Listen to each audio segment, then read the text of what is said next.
It's only long day. You've kept the promise. Now we're singing. All dressed in splendor. As the moment again is dead. Oh, there seems rainbow. And your feelings make so timeless. One graceful zenith, we together began one day. You let me on as we come this far. We fixed our shoulders and the time just to win. You let me on as the race was made. Never to be champions.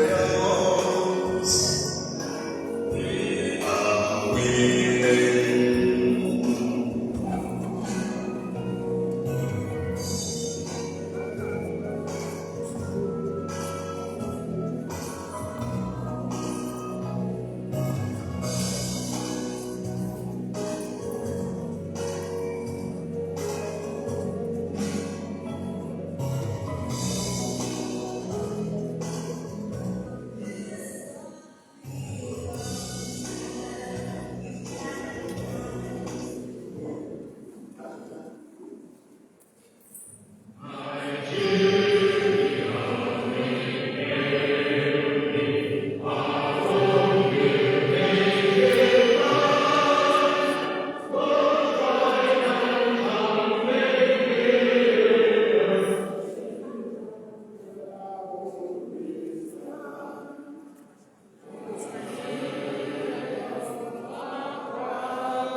Anthem.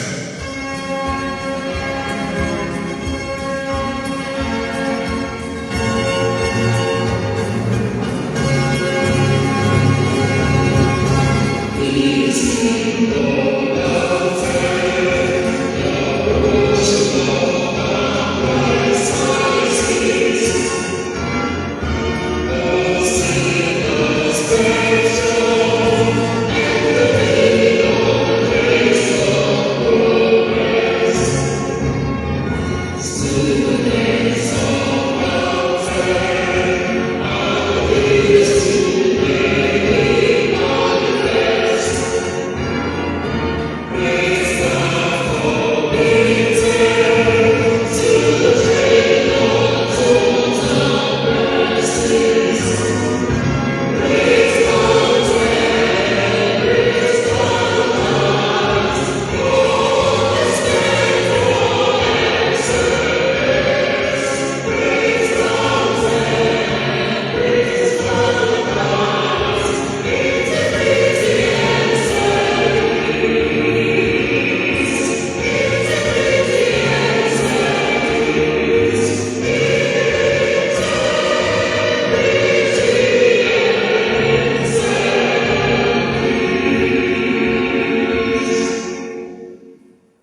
who are seated on the right well-wishers, lovers of boundary, greatest stakeholders. We welcome you to the Apostolic Lecture of the Faculty of Clinical Sciences, our College of Health Sciences.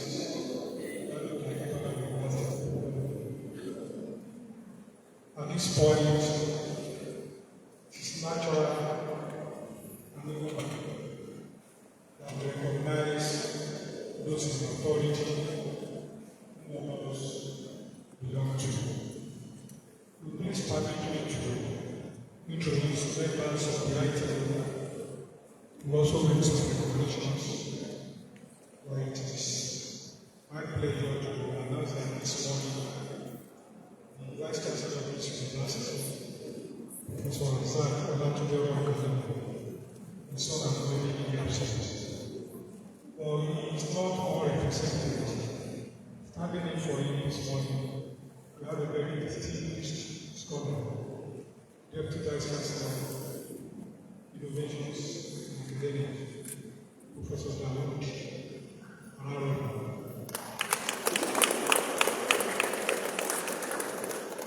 It is also a pleasure to inform us that the University Registrar, who doubles as of the Governing Council, Mrs. Omayi Kabali, is represented at this very special ceremony by a distinguished Deputy Registrar and Secretary to the Board of Postgraduate School, Mrs. Victoria Olojede.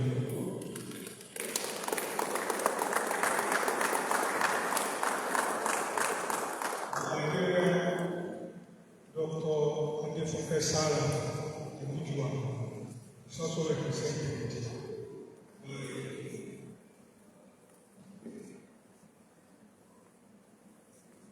by Dr. Yemisi Olaja. Welcome. We have the Dean of Faculty of Clinical Sciences. We are seated Professor Antimicrobial. Distinguished ladies and gentlemen, it is my pleasure to inform us that the guest lecturer for today's event is not unknown to all of us. The former professor of the College of Health Sciences, Professor Samuel Sandekai.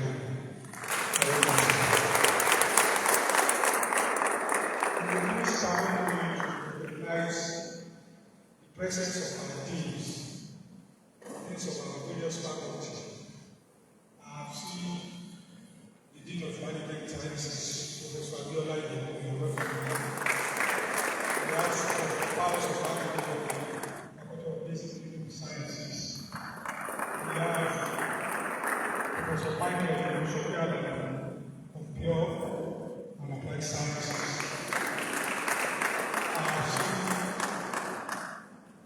Professor Aishat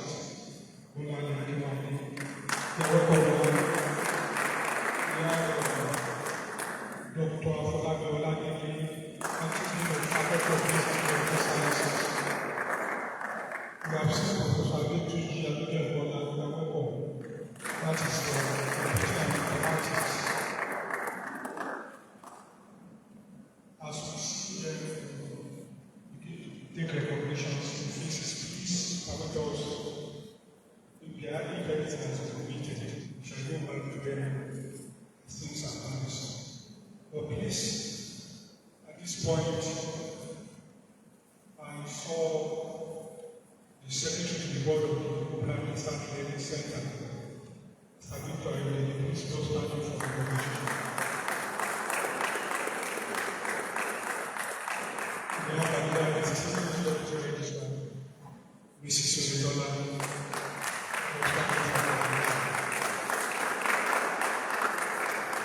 I've said it at the beginning that everybody here is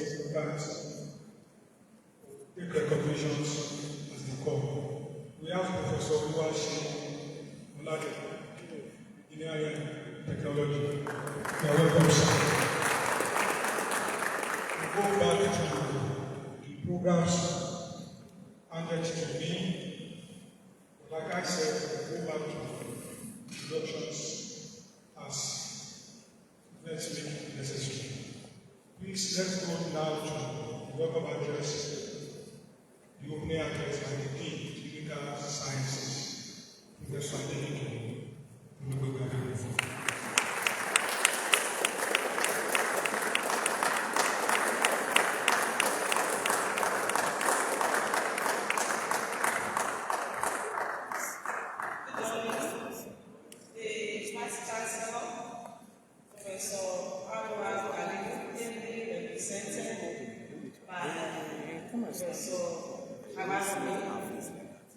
The Deputy Vice Chancellors, the Registrar, represented by Mrs. Olojede, the Bossa, still on his way, the University Librarian, also represented there, the Provost, College of Health Sciences in Absentia, and Dean of Faculties, here seated, the former deans of the Faculty of Clinical Sciences, here seated, professors in the Faculty of Clinical Sciences, directors here present, heads of departments, esteemed member of the academic board of the faculty, academic and non-teaching staff of the faculty and the university here present, our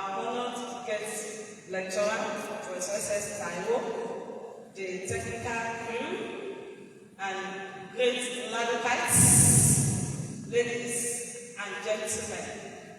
It is with immense pleasure and a sense of gratitude to the Almighty that I stand before you today as the Dean of the Faculty of Clinical Sciences, College of Health Sciences, LATED, to welcome you all to the second faculty lecture series of the faculty since its inception, and the first since we got to Ogbomoso. It is a well-known fact in the academic circle that scholars and academics must come up with discoveries that will direct and influence policy development on issues involving the health of the nation, as well as socio-economic and political growth.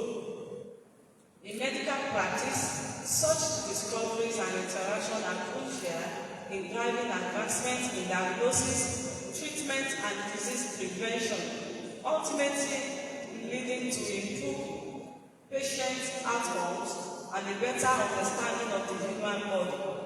This idea keeps referencing earlier philosophers, scientists, and inventors popular until today.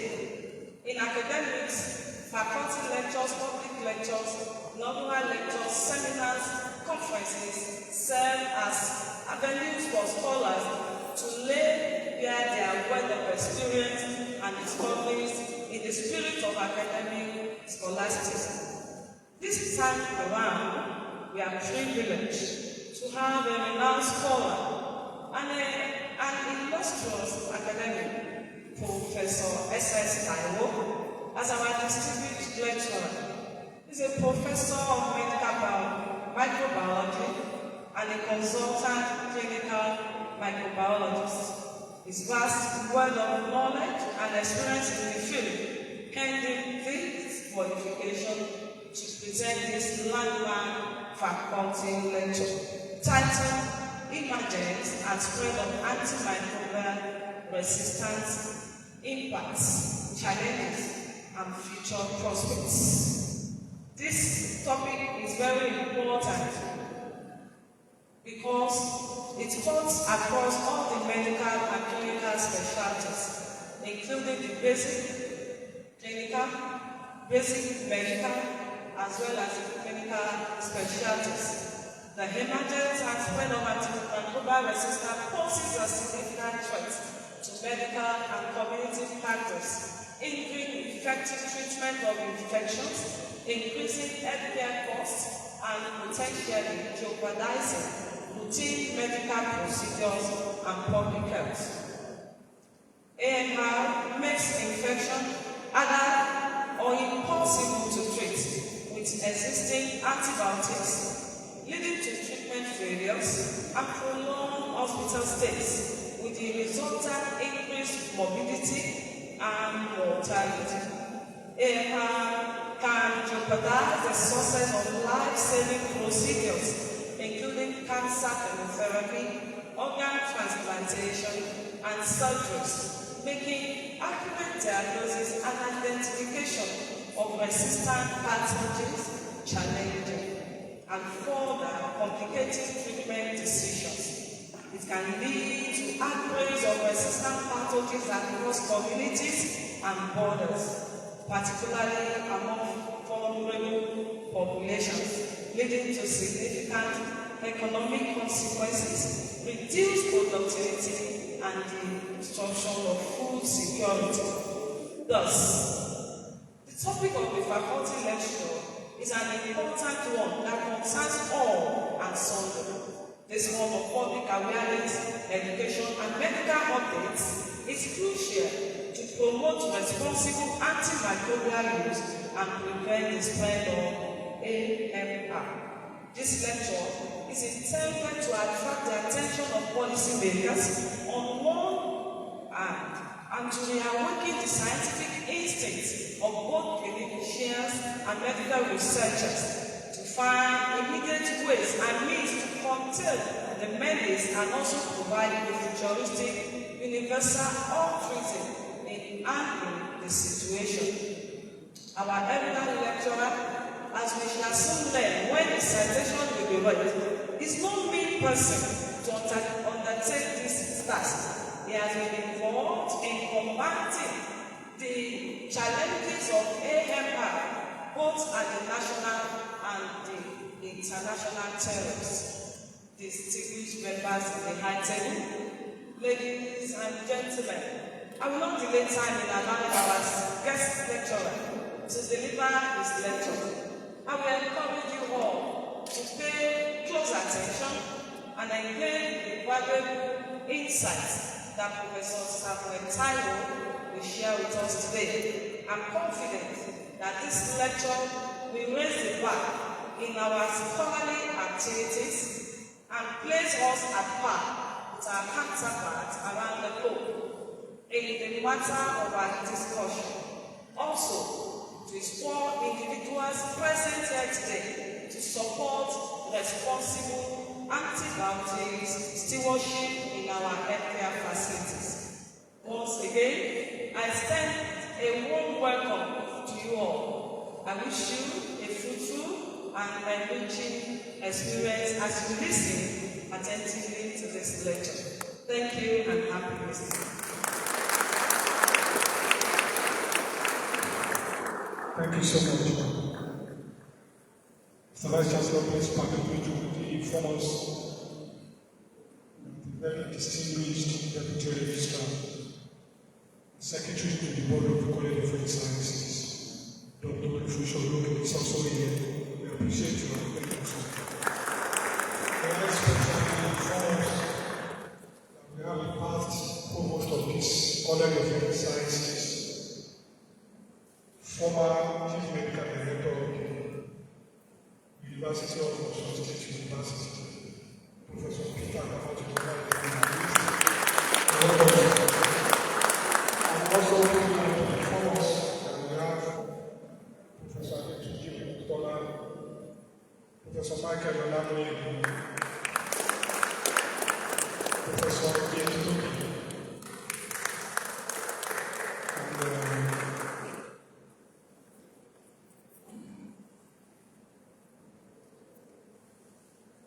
let me quickly inform us that we have all our HODs in the college here present. And I want to mention some of the others who pardon me. I want to mention Dr. Pierre the USA.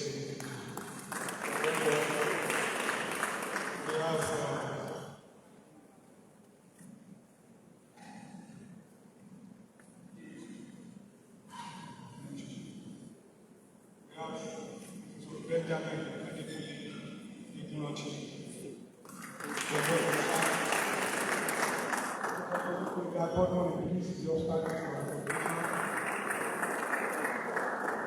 Our Dean for Food and Consumer Sciences, Professor Emmanuel Adedapo.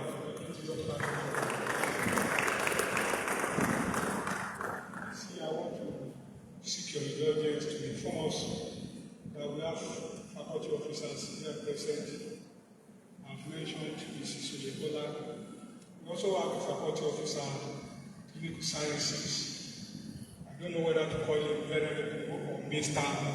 Today Akinabi. Please be upstanding for me. We have guys for computing and informatics. Welcome, sir. I'll call Mr. Olosofa of Nursing Sciences. He wanted me to call him Alaji. I won't call you that. Distinguished ladies and gentlemen, like I told you, introduction and recognition will be in phases. So what we'll do now is to invite Dr. Ayoba Nalabi to come and read the citation of the guest lecturer. Dr. Alabi.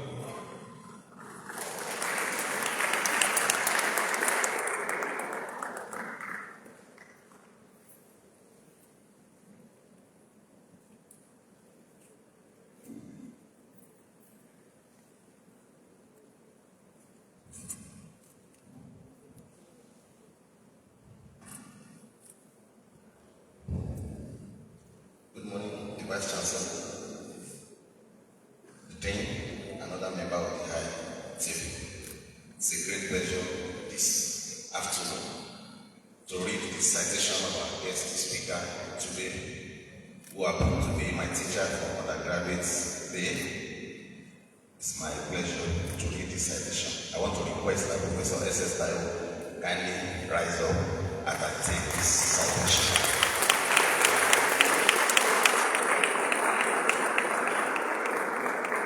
Samuel Tayo is a professor of medical microbiology at the Ladoke Akintola University of Technology since year 2011 and a consultant clinical microbiologist to Lautech Teaching Hospital in Gomosho, Nigeria since 2003.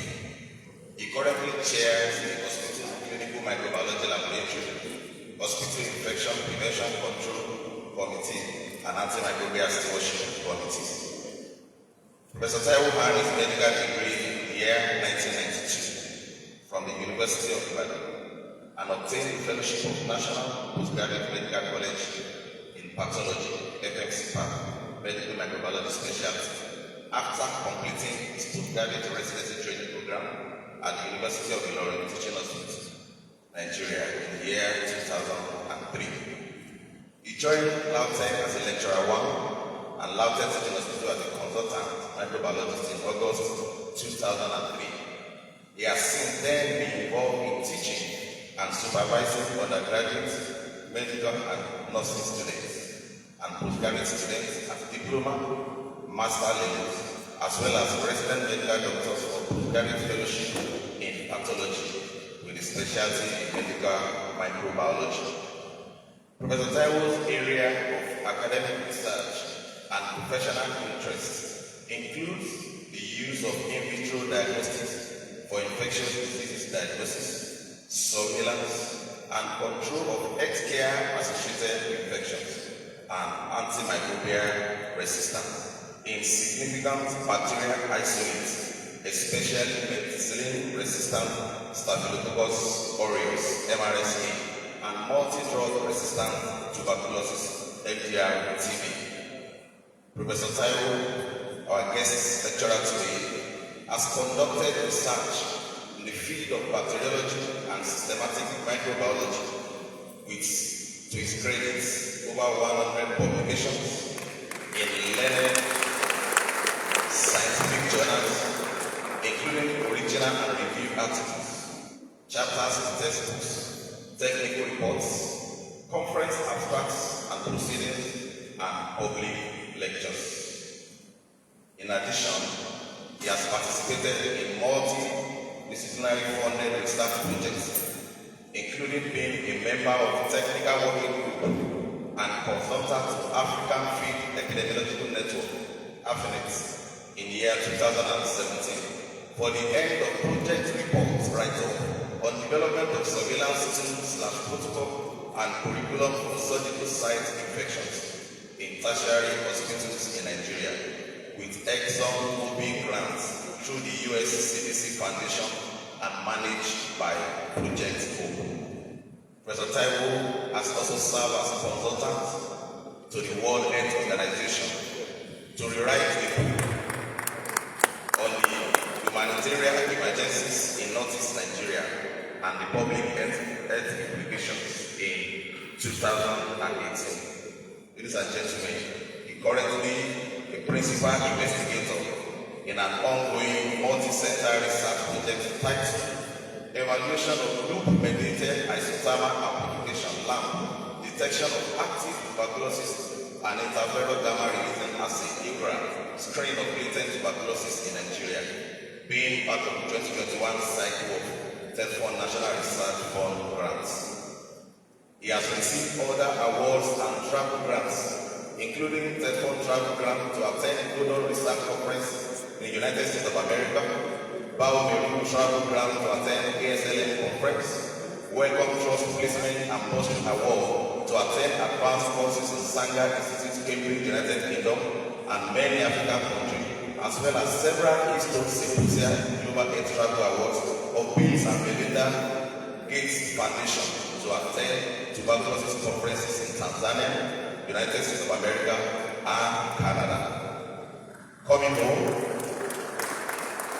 in LAUTECH here, Professor S.S. Taiwo has served in various administrative capacities as head of department, dean of faculty from year 2011 to 2015, provost of College of Health Sciences, LAUTECH, 2015 to 2019. Was a member of the University Governing Council. Many times I've been a member of the Teaching Hospital Board and several university committees. Currently, he heads the Research and Ethics Committee of LAUTECH College of Health Sciences and is serving as a member of the Ethical Committee of LAUTECH Teaching Hospital Bomasho. His work outside the shore of LAUTECH. He has served as external examiner both for undergraduate medical examination in many medical schools across the length and breadth of Nigeria. He has also served as external reviewer of publications of academic staff promotion for many universities in Nigeria and Ghana. Has served as a resource person for NPCN accreditation exercise of many medical schools in Nigeria. As a fellow, Professor Taiwo has been involved in many activities of National Postgraduate Medical College of Nigeria through the Faculty of Pathology. He has been an examiner in National Postgraduate Medical College Fellowship Examination in the Faculty of Pathology since the year 2012 and has served as a resource person for accreditation of many teaching hospitals in Nigeria for postgraduate medical training in pathology. He is a current member of the Faculty Board of Pathology, chairman of the Education Committee of the Board, and the editor-in-chief of Annals of Tropical Pathology, the official journal of the Faculty of Pathology. Professor Taiwo is passionate about combating the global and national challenges of antimicrobial resistance. As an active member of Clinical Microbiology and Infectious Diseases Society of Nigeria, CLIMSI, he was one of 8 members of the National Antimicrobial Stewardship Working Group commissioned in 2018 by this association to produce an evidence-based manual of antimicrobial stewardship implementation for healthcare facilities in Nigeria, which after 5 years of rigorous work was produced and launched in November 2023. Currently, he is working with Nigeria Center for Disease Control (NCDC) and Management Sciences for Health (MSH), the Fleming Fund Phase 2 country grantee to develop strategies for surveillance of AMR and multi-drug resistant organisms, both in human sectors for the Nigeria National Action Plan 2.0. He has also been closely involved in the implementation of some of the collaborative activities contained in the Memorandum of Understanding between National Medical College of Nigeria and the Royal College of Pathologists, United Kingdom, most especially on AMR and antimicrobial stewardship, which has so far culminated in the organization of 2 collaborative virtual training and educational workshops on the global perspectives of AMR and AMS in year 2022 and 2024. Professor Taiwo is a member of many academic and professional bodies, unions, and associations, and is a fellow of African Academics Network, FAEN. He is currently serving as an assistant editor of Nigeria Journal of Genitourinary Medicine, senior editor of Integrated Journal of Medicine and Medical Sciences, review editor and editorial board of Frontiers in Microbiology, Antimicrobial Resistance and Chemotherapy sections. Current editorial member of Pan-African Journal of Life Sciences and LAUTECH Journal of Nursing Sciences, and past editorial board members of Journal of Microbiology and Antimicrobial, Journal of AIDS and HIV Research, World Journal of Clinical Infectious Disease and Community-Acquired Infections. Faculty member and guest. He is a peer reviewer for many local, national, and international journals, and the current editor-in-chief of African Journal of Clinical and Experimental Biology and the Journal of Tropical Pathology. On the home front, Professor Taiwo is happily married and blessed with children. His hobbies are vacation, traveling, and shopping with his lovely wife and his children, and listening to gospel music. Chairman, sir, faculty member, ladies and gentlemen, with a great ovation and a loud clap, join me as I present to us Professor Samuel Sunday Taiwo.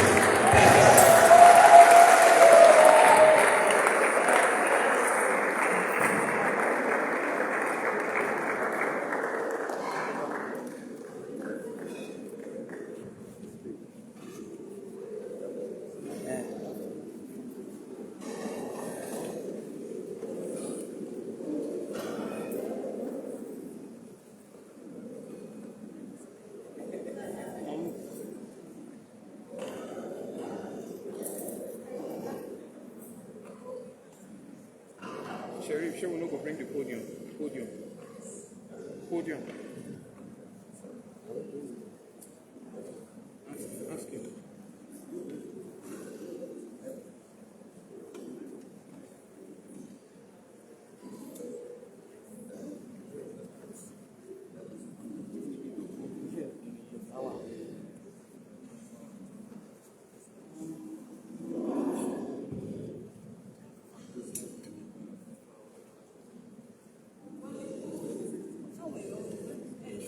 Check ká gbé podium gan wá. Ó yẹ ká protect people. Mo sọ fẹ́ yín. What size?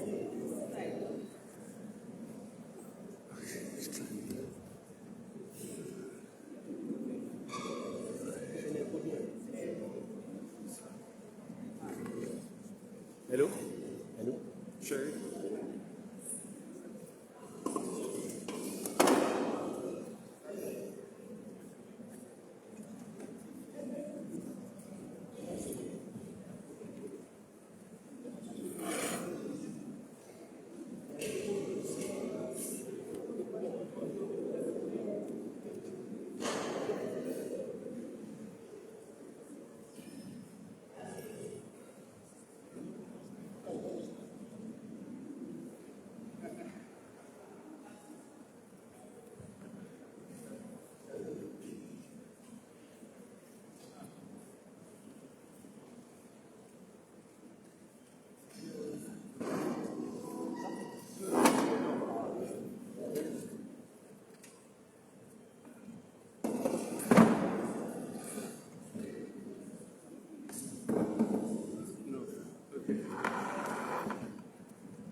Wire.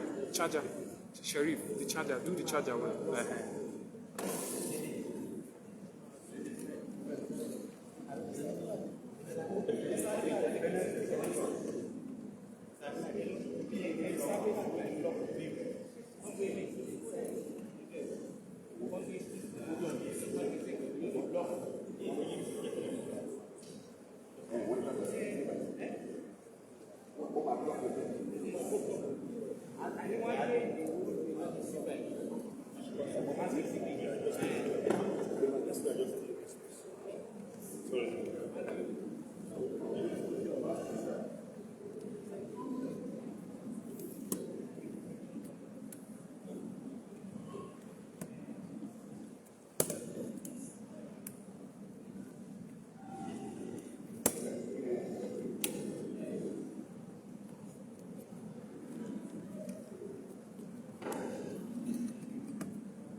Okay, it's good.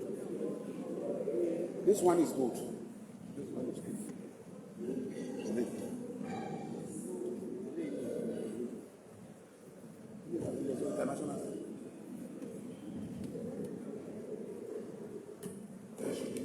The Vice Chancellor, ably represented by the Deputy Vice Chancellor, other principals officers of the university, ably represented, the Provost of College of Health Sciences, the Dean of Faculty of Clinical Sciences, the Dean of Postgraduate School, and other deans of faculties in the university. Directors, including former directors. I have seen the former director of Laukrit, my very good friend, Professor Taufik Adedosu. Chief Medical Director, Laukrit Hospital. Professors from the College of Health Sciences and other professors in the university. Chairman and members of the faculty lecture committee. My various colleagues within the university and outside the university. Medical students and other medical present here. Invited guests, both in person and those who are online. Ladies and gentlemen, all protocols duly observed. I want to start by thanking God for the giver of life. But specifically, I want to thank the faculty of the Dean of Faculty of Clinical Science, who has invited me to be the faculty lecturer in the faculty that I belong. When she approached me, I thought it was yesterday that I was supposed to give like I normally give for AMR. Because I give lecture, I used to say, we have 2 or 3 people are talking about AMR, I will be there. So even here today, it was only 3 people that are here. I will still come and I will still say what I need to say about AMR. But there are more than 3 people here, more than 7 people, and I'm happy to see that the audience is very diverse because all of us are involved in the AMR response. If we don't want to go overboard. So I want to thank you. As a matter of fact, the department of microbiology could be in any of the faculties. It could be in basic, it could be in basic clinical, it could be clinical. My friend, and a very good friend of mine, and I used to call him my big brother, he is the current active vice chancellor of Ambrose University, Professor Louisa. His department of microbiology is actually in clinical science. And he was dean of Faculty of Clinical Science for 2 terms before he became provost and then he had 2 vice chancellors. So I'm also at home giving this lecture as a part of Faculty of Clinical Science. It's only because of contest. So AMR is something that I'm very passionate about. All my researchers, usually at least number 1 part of my research has been on AMR. Even the time that we're talking about AMR in the early, at the turn of the century, nobody was listening. We're just doing our own until we got to a stage that is what we call pre-antibiotic era. So I'm so glad that the global community has come into reckoning and are looking at AMR in a different perspective. So this is a very passionate topic. And the rise of AMR, in terms of emergence and spread. And then we'll talk about the body and the impact of the AMR we're talking about. And then I will start with that and the response, what we are doing. Because of what is going on at global, national, and at facility level, and also at the community level. So I will dwell more on that, what we are doing. We look at the challenges of what we are doing, and then we can talk about the future perspective as far as AMR is concerned. So let me start the fact that when we talk about infection, we have a prehistoric time of the medical period. Our great grandfathers, forefathers have treated many conditions using intuition, using herbs, which we still use as a back to them. But when we talk about documentation, the earliest documented evidence was the Egyptian ancient practice, medical practice. It was a medical practice, which was contained in the Egyptian writing that is called Emergence. And that was more than 50,000, 1,550 before the Christian era. And this document has treatment for many conditions that at that time they didn't know they were for diabetes, sugars in the blood, for many infectious conditions that they didn't know they were able to treat them. Which contains documented evidence. And one of the evidence that I saw was the treatment of Kiniwon and Cystomegaly, which was contained in that paper packet. When somebody has Kiniwon, what we do when we want to emerge from the womb, we put the bicycle and then we roll it until the worm is expelled. That was described more than 3,500 years ago in the Ebers packet. So we have evidence of treatment of infectious conditions, what they call communicable conditions at that time. And then the native Indians in Peru, they were using cinchona bark, as you can see in the picture here. Cinchona bark. Okay, that's not showing very well. This cinchona bark was brought to the European countries around 1637. And we know from cinchona bark that was where quinine was obtained. That is a very, today, one of the most effective treatments of malaria, particularly when the malaria is complicated. So we have good evidence of treatment with anti-infectives, even when we did not know that germs was causing disease. But around the 1900s, after a man named Robert Koch, yesterday was World Tuberculosis Day. Robert Koch is known for the man that discovered the agent of tuberculosis. But that was not the only thing that Robert Koch did. That was not the most important thing that Robert Koch did was he proved conclusively that germ was responsible for infection. So after this era, around 1900, scientists began to use synthesized chemicals to treat infective conditions.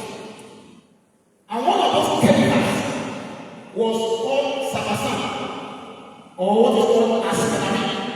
It was a compound, the name compound 606. It was the 606 compound that was being tested in the laboratory of Emergence.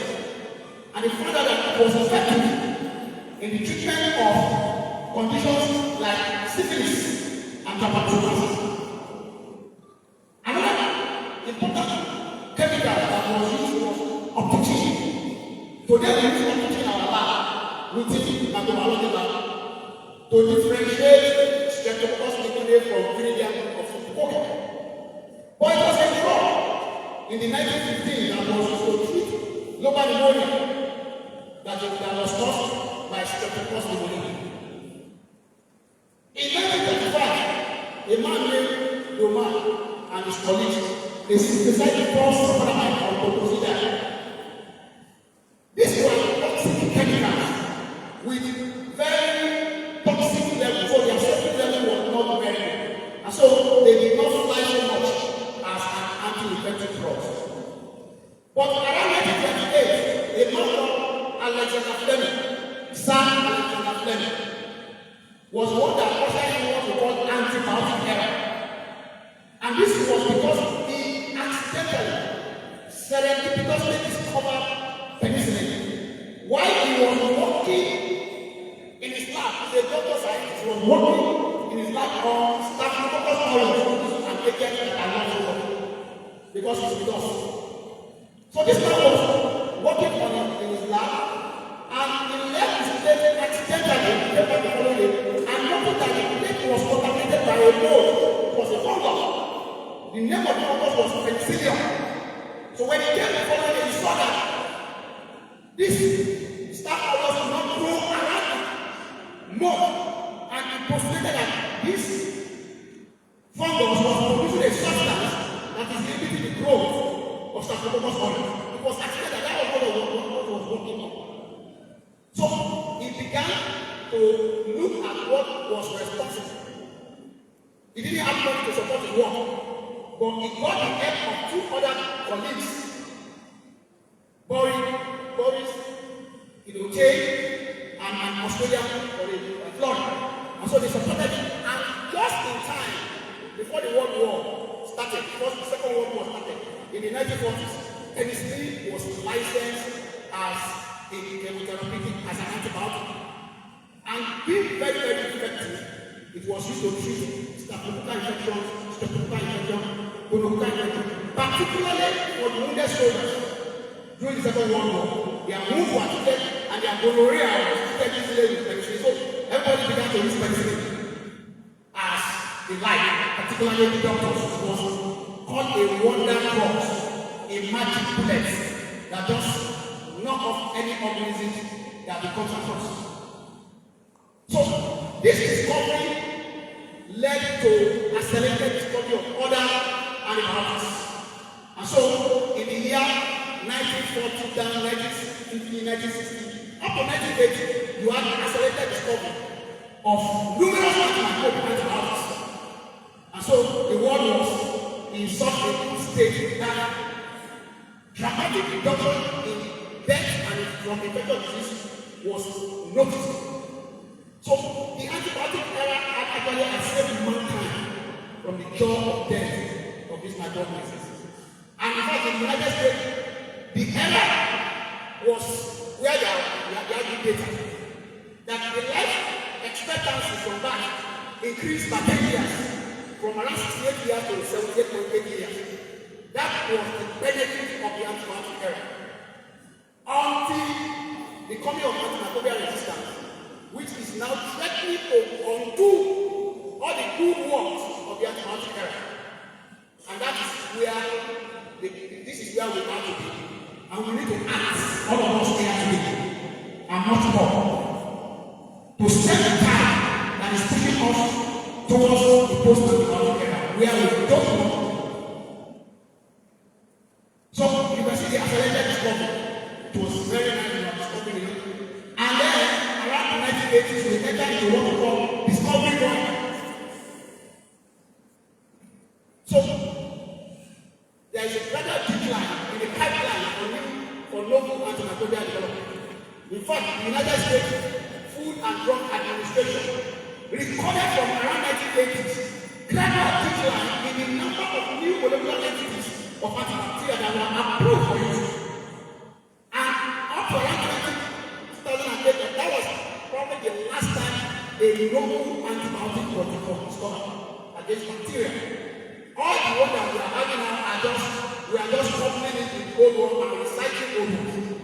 So this doesn't take the pharmaceutical company again because there's a lot of investment to produce antibiotics. I think about 10 to 12 years with billions of dollars, and you can still come up with something that is not going to be profitable. And you have a lot of regulations like in the US that make it harder for the pharmaceutical company to sustain development. So if you don't have new agents being developed, what are we to do? We have to take care of the one that we have and preserve them so that they can have a longer lifespan. And that's the essence of our response to antimicrobial resistance. So what is antimicrobial resistance? Antimicrobial resistance in layman terms is defined as an organism, when an organism that has been susceptible in the past is no longer sensitive to the antibiotic or antimicrobial agent that has been used to treat infection caused by it.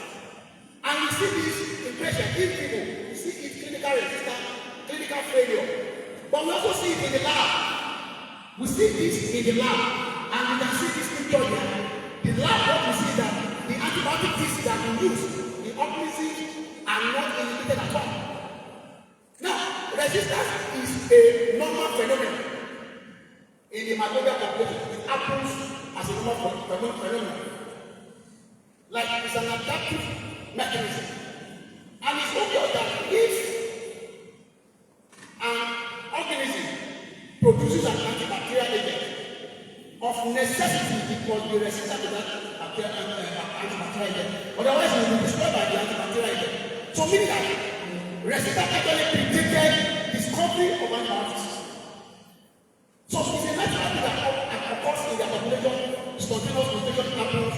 Some of them even exchange genetic materials. We know some organisms naturally they transform genetic material from one to the other. Streptococcus pneumoniae, other streptococci, bacillus and all. So it's a natural phenomenon that occurs in them. And it happens in different bacterial population, fungal population, protozoan population, MAT populations, and other populations, viruses.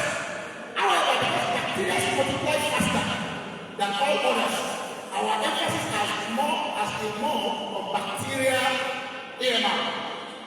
But it happens in the fungal population, and that is even worse. Because fungal infections happens in people that are immunocompromised, or people that have surgery, or people that have transplantation or AI. Many of these new novel technologies that we are using, AMR and fungal is threatening to shut down the gates of this thing. So we need to work, we need to act. Now, when this, what enhance or what accelerate resistance that we have known is antimicrobial use, particularly when it's used inappropriately. That might be overuse, underuse, or outright misuse. And the discovery of antibiotics, Alexander Fleming won in 1945 when he was giving his Nobel lecture. He said that doctors were prescribing antimicrobial antibiotics, and he warned that a time will come when a person will develop penicillin-resistant infection that will not be longer susceptible to penicillin. And he laid the responsibility. That's what Pastor was. He laid the moral responsibility on somebody who is misusing penicillin that led to development of resistance and the death of somebody who contacted that resistant infection and died. That was the origin of stewardship that we are talking about today. Although that word did not come into medical lexicons around 1996, but we can trace it back to Alexander Fleming's word. But the word likely ignored this word. And so we are where we are today. So the emergence started in the healthcare setting. It started with doctors. Doctors were the ones prescribing antibiotics. So today, you can see different kind of resistant pathogen is what we have. Carbapenem resistant enterobacter. Carbapenem is a high-strength antibiotic that was not long ago that was introduced to the market. But today we have resistance at a very high level to that animal. Medicinal resistance are focused on areas that have been working on for a long time.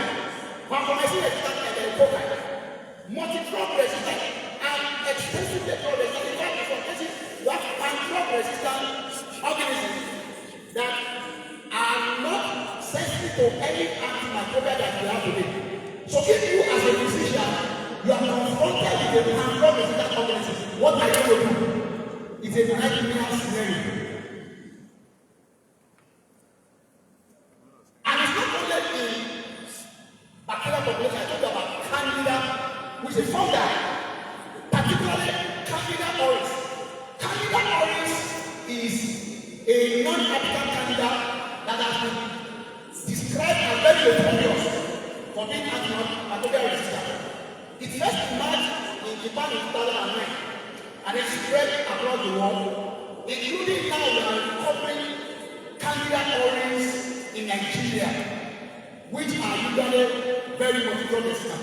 So this is a big problem that I believe all of us must wake up to the reality of antimicrobial resistance. It's not only in the healthcare setting. The same problem, the same drivers in the healthcare setting is also what we see in the community setting. So meaning that in the community, we also have resistance emerging. Now, resistance in the community actually started in the 1960s in the developed countries.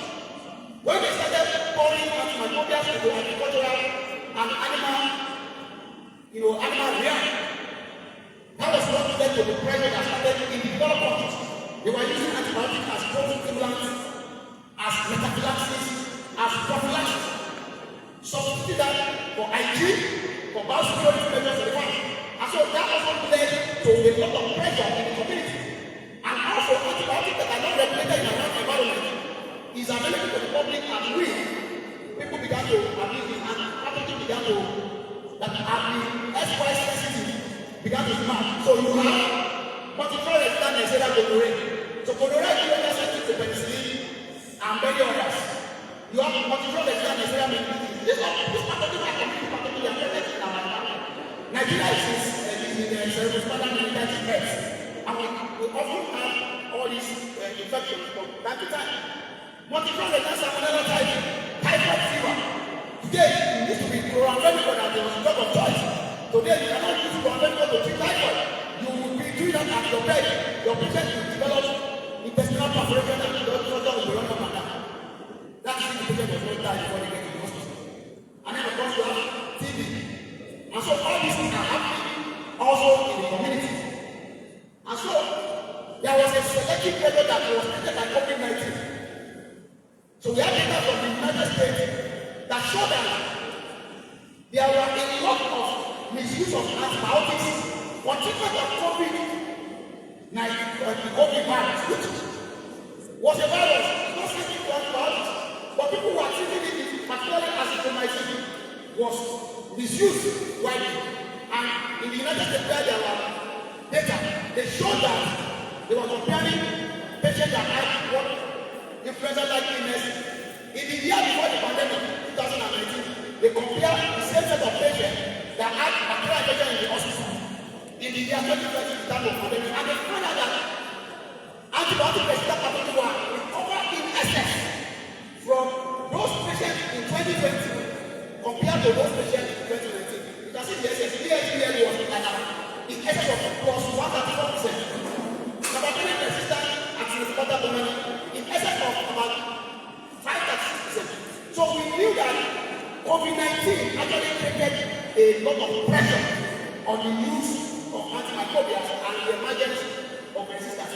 The same thing was also observed in the community, but that was not as prolonged. That was because the misuse was actually more by doctors in the healthcare sector or prescribers, because in some settings, doctors are not the only prescribers in our community pharmacies.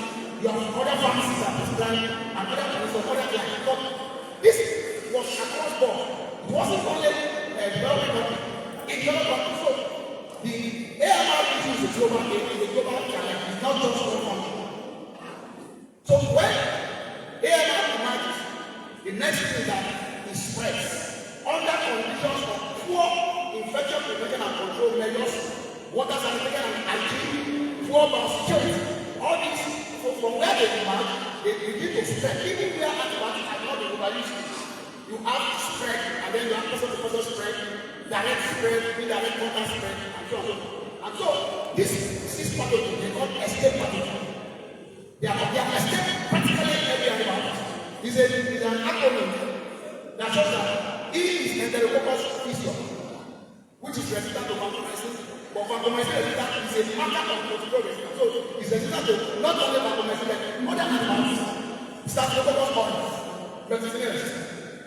Asmectinopather brand, carbapenem resistant. Pseudomonas aeruginosa. Enterococcus. These 6 pathogens are very problematic. They are usually multiple resistant. And in layman terms, we call them superbugs because they are developed resistant to practically every antibiotic that we have discovered.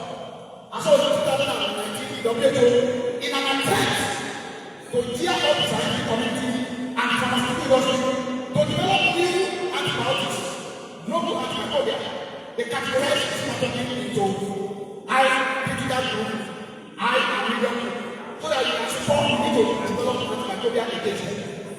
Okay, so these pathogens are what they are doing right now is mopping up.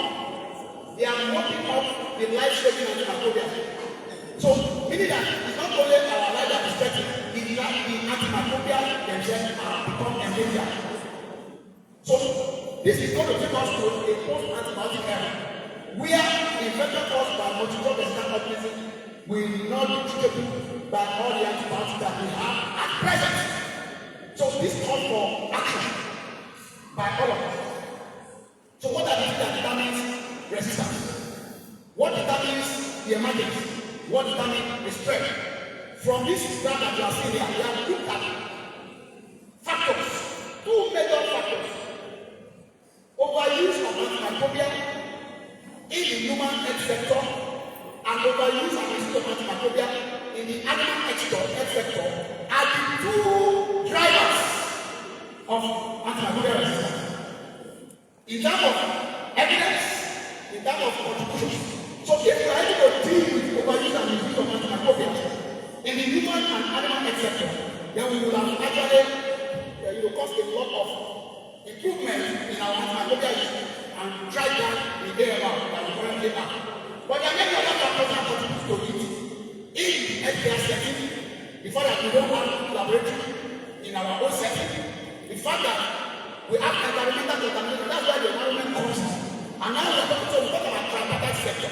But now we are even talking about quadripartite sector because the plant is also involved. There are issues, people are talking about issues of AMR and plant sector. Okay, so these are issues that are germane of us. And so if you look at this graph here, you can see the promoters. The 2 of them, one is inappropriate prescribing. Have been confronted by some clinicians in a way that they deflect. Besides the antibiotic that is present in the community, that is the driver, that is not what they are doing. And I confronted them. I said, people in countries where antimicrobial cannot be obtained over the shelf, they have issue of resistance. So who are the drivers? It's inappropriate prescribing. So it's not only that, we also have unregulated assets. This is where the community comes in. So it's not only one side. And we don't look at one side, we look at this holistic. Everybody is involved, including all of you here today, as to become antimicrobial stewards or antimicrobial champions today. Going to give more information about the problem of antimicrobial resistance. So when we look at the one, so why are we so much worried about antimicrobial resistance? Do we have data? I can tell you they have global data, but then we don't have national data.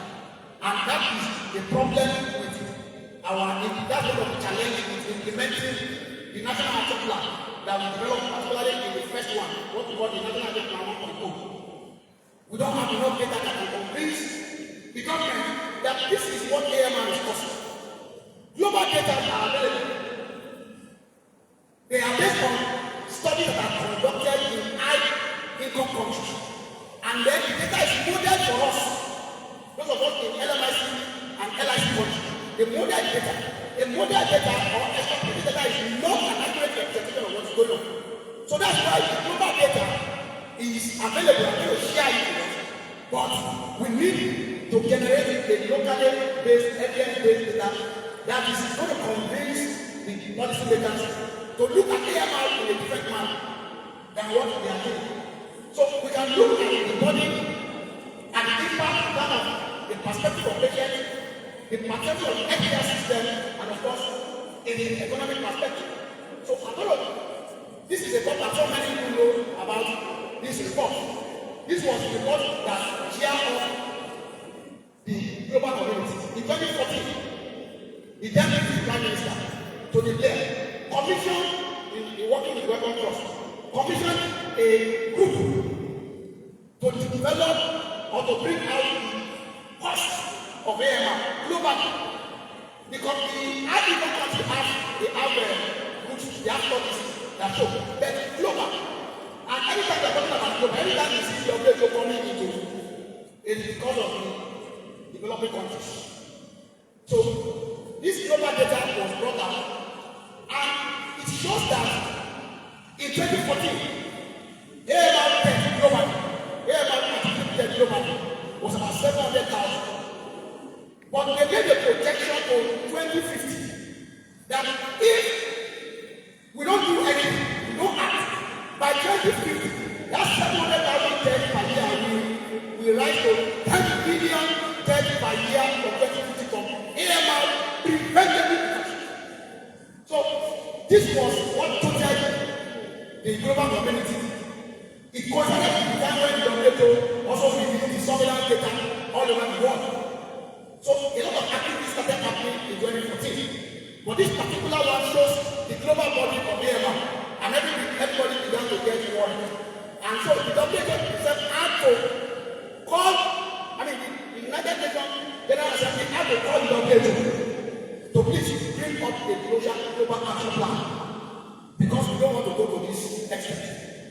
Now, when we distributed this global debt in 2050, it was disproportionate to Africa and the Asia continent, who will bear about 9 million of those debts. So we shared it equally, 1.5 million. And Africa and Asia, these are developing countries, some part of Asia. So this was a very big issue in 2014. Of course, many people have criticized the modality of how they got this. But then, every time you go, you see the citation of this paper is more than 5,000. Everybody is citing it. We are going to go into apocalyptic, premature apocalypse, biological apocalypse. Now, in 2019, another data came out, giving global data, which was believed to be a better data. But then, it's actually worse than the 2014 data. It was published in Lancet of 2020. And it showed that in 2019, 4.95 billion. In 2014, it was 700. In 2019, it said 4.5 billion people died of AMR-related infection. And the amount that AMR was directly responsible for about 1.27 million of those deaths, direct, caused by AMR infection. And 1 in 5 of those deaths occurred in children under 5 years of age. So as it was, you see that AMR became the third leading cause of death globally, just after ischemic heart disease and stroke. So AMR has become a global issue, and everybody began to look for a way to stem the tide that is pushing us towards the other hand. So when you look at the distribution, it shows that the global body of disease region, we belong to the Western Sub-Sahara. That's where Nigeria is.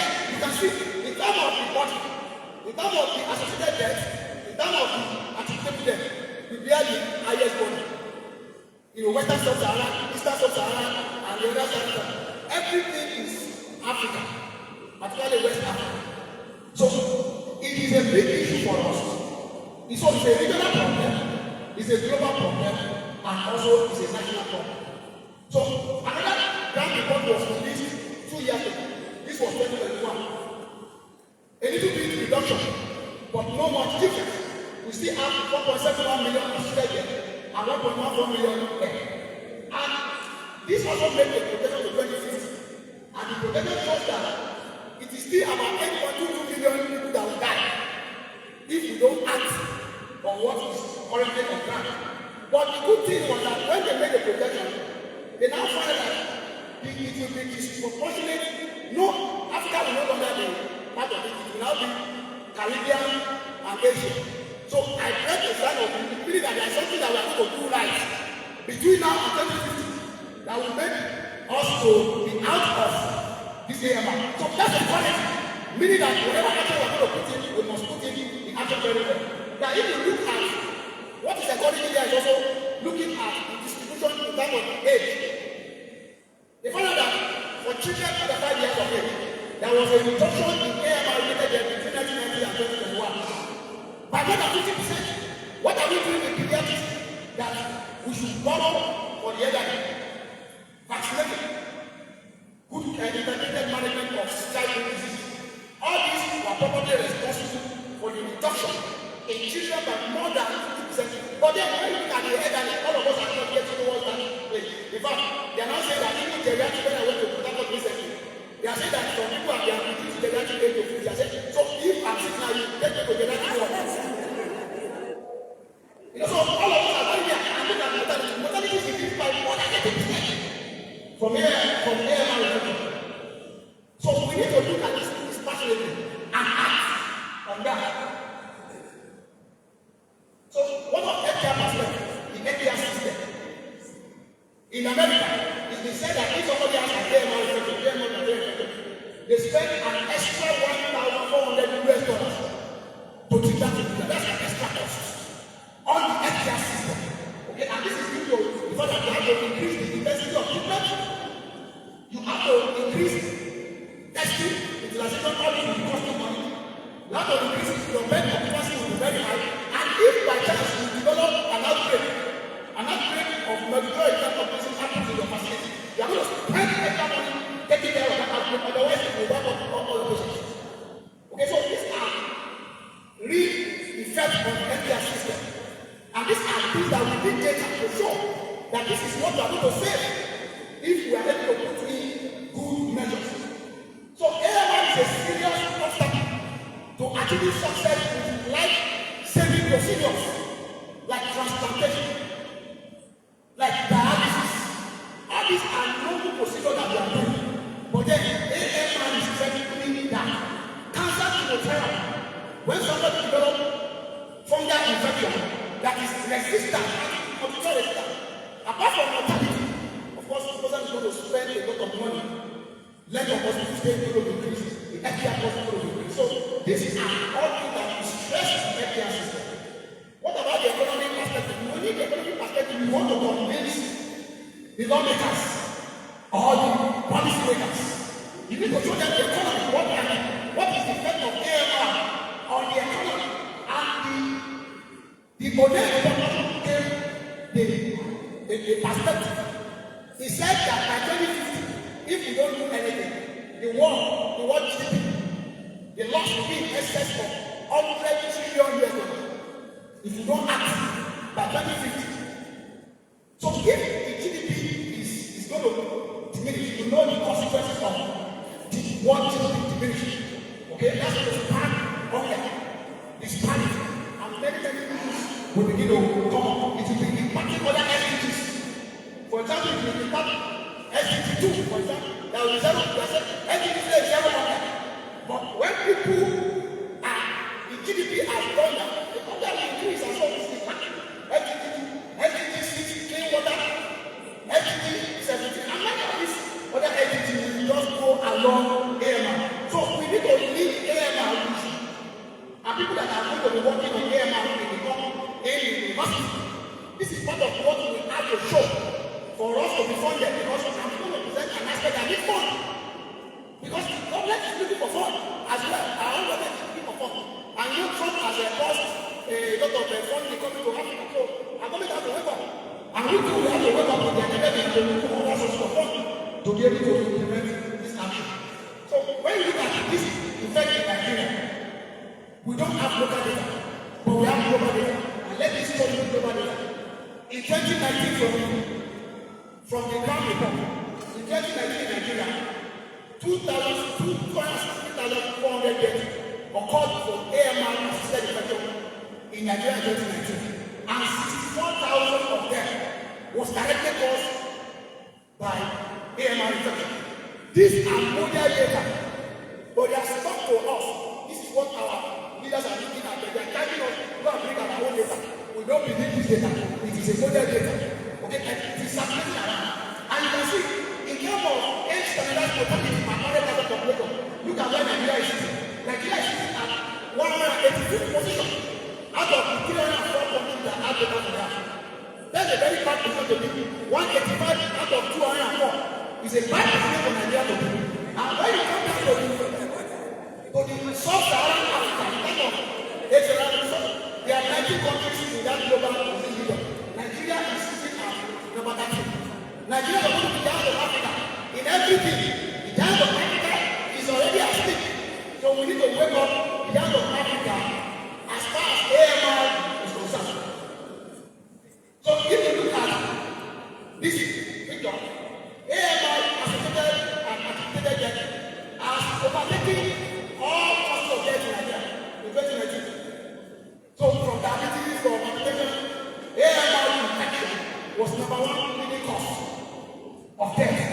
And 5 pathogens, 5 of the particular pathogens I mentioned, are the one responsible for this cause. So we need to look carefully at this pathogen.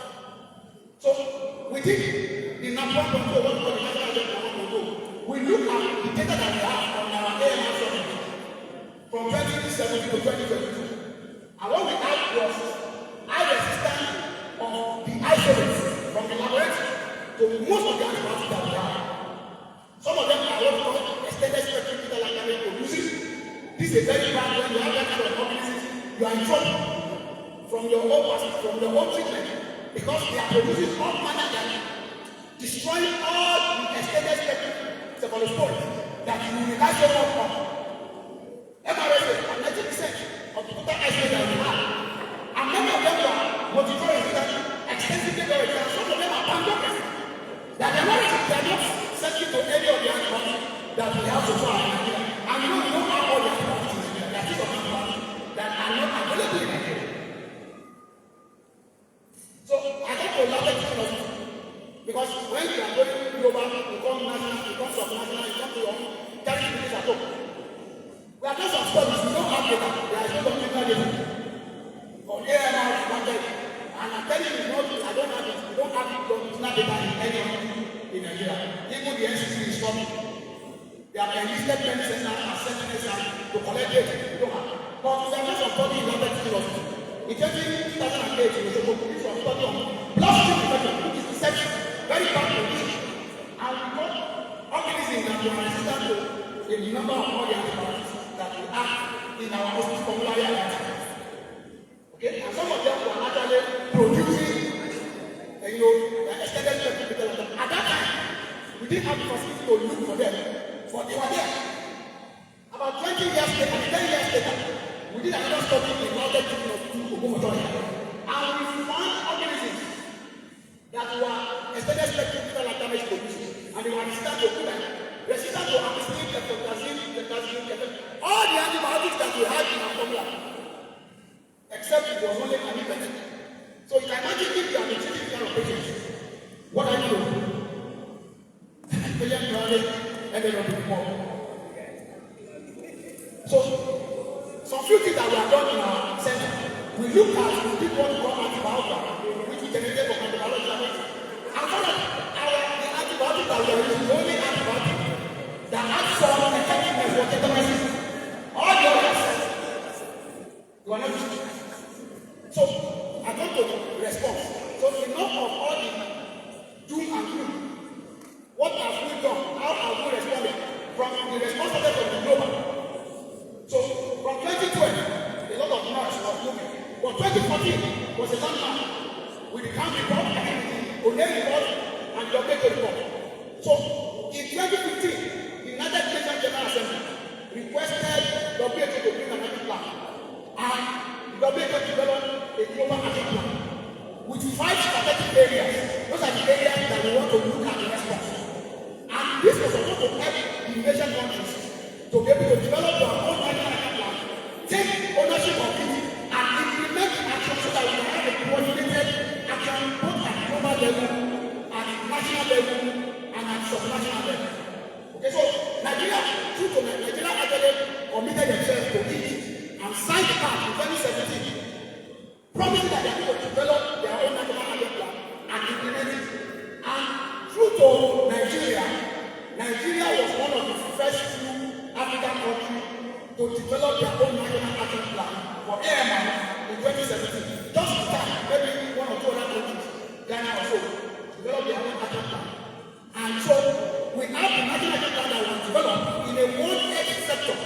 So, and I know that we have people from animal science here, people from agriculture here. It's a one-edge approach. I am not seeing outside in the one-edge space. As far as AMI is concerned, I think we need to be there. So we developed the national action plan in 5 strategic areas. So these are the areas. Those are the areas that we need to look at. One is to increase awareness and knowledge of AMI among key stakeholders. The second one is to do one-edge AMI surveillance in the tripartite sector.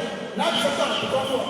But started as the tripartite sector, the human, animal, and then the environment. And then to also improve infection prevention and control measures that will help as an antimicrobial strategy. And then they optimize prescribing through antimicrobial stewardship and of course research and development to develop novel antibiotics and to also do many other things like diagnostics, immunotherapeutic vaccines and so on.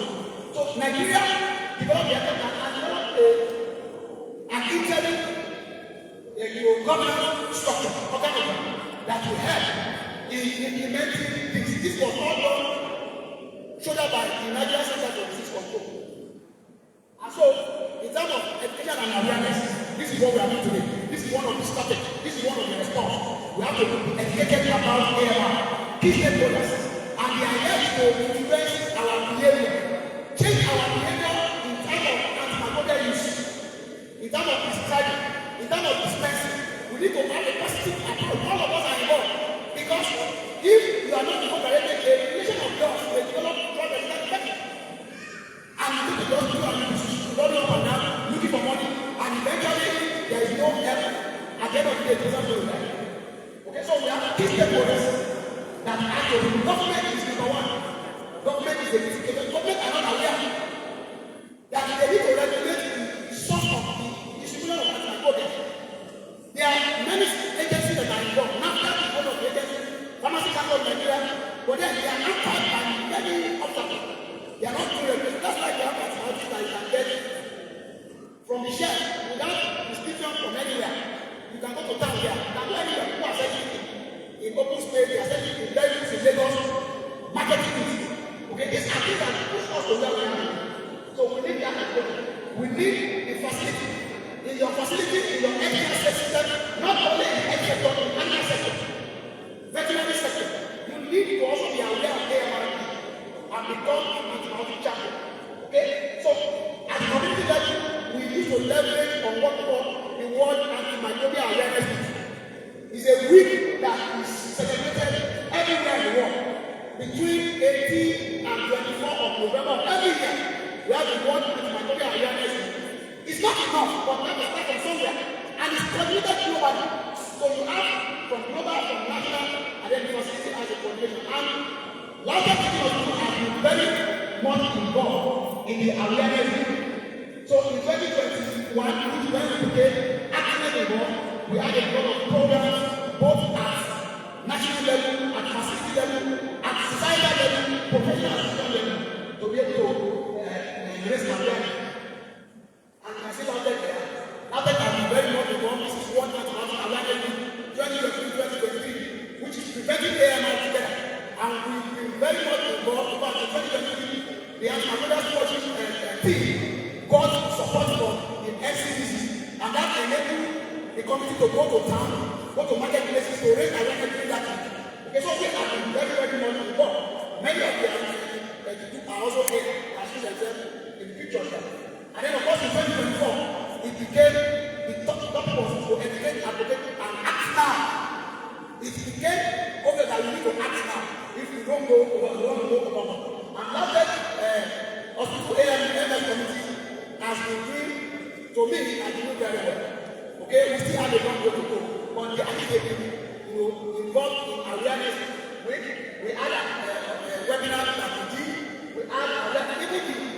Even the students asked AMI club, and I was at AMI club of Housing during the 2024 awareness to give, my own aspect of the lecture and awareness.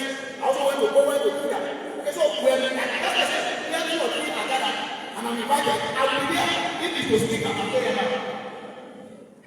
Okay, so we have also had awareness at many other forums. At the International Pathology Day in 2024, I was involved in a roundtable discussion with the speakers from all over the world. Was coordinated by the Royal College of Pathologists, and it was about awareness raising everywhere. And we're looking at what is going on in other countries, and then we are exchanging ideas how one country can help each other. And this response was a global response. I was also involved in an AMI awareness in the back. This was the lecture that I gave during the pathology week at the University of the North. The same form that we are just raising awareness. Anywhere there is an awareness on AMI and then of course we also had global AMI coordination because we understand what is going on at other places, and we are working through the Royal College, through the National Pathology Medical College.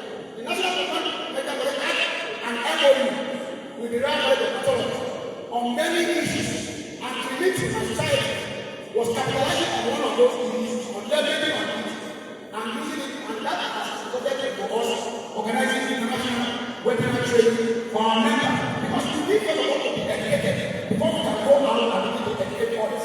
We need to understand and buy into the response, and so that's what we are doing. And then these are our awareness talk today. The message is a very training message. So today everybody has to come and antibiotic guidance. It almost is on us to guide these important molecules so that we can preserve their life, because the pipeline for new ones are trying out. Okay, so the complex, what I'm telling you, the complex today is avoid antibiotic self-medication. Don't use antibiotics unless they are prescribed.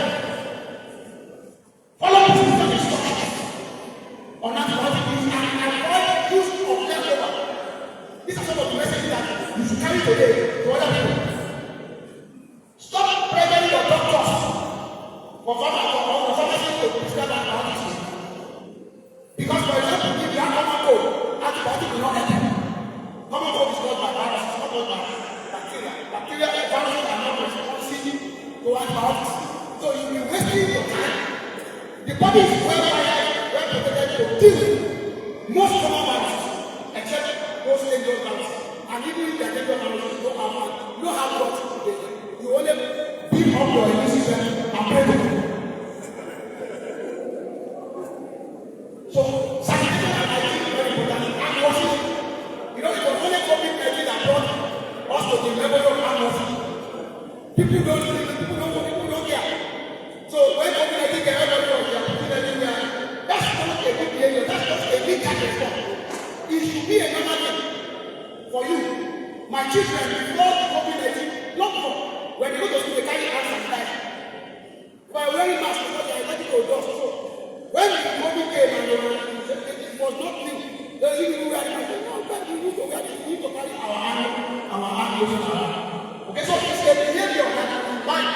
When your children come from only when there's a pandemic and everybody will get tested. For the special and prescribers, for you, your hospital, you must develop a guideline.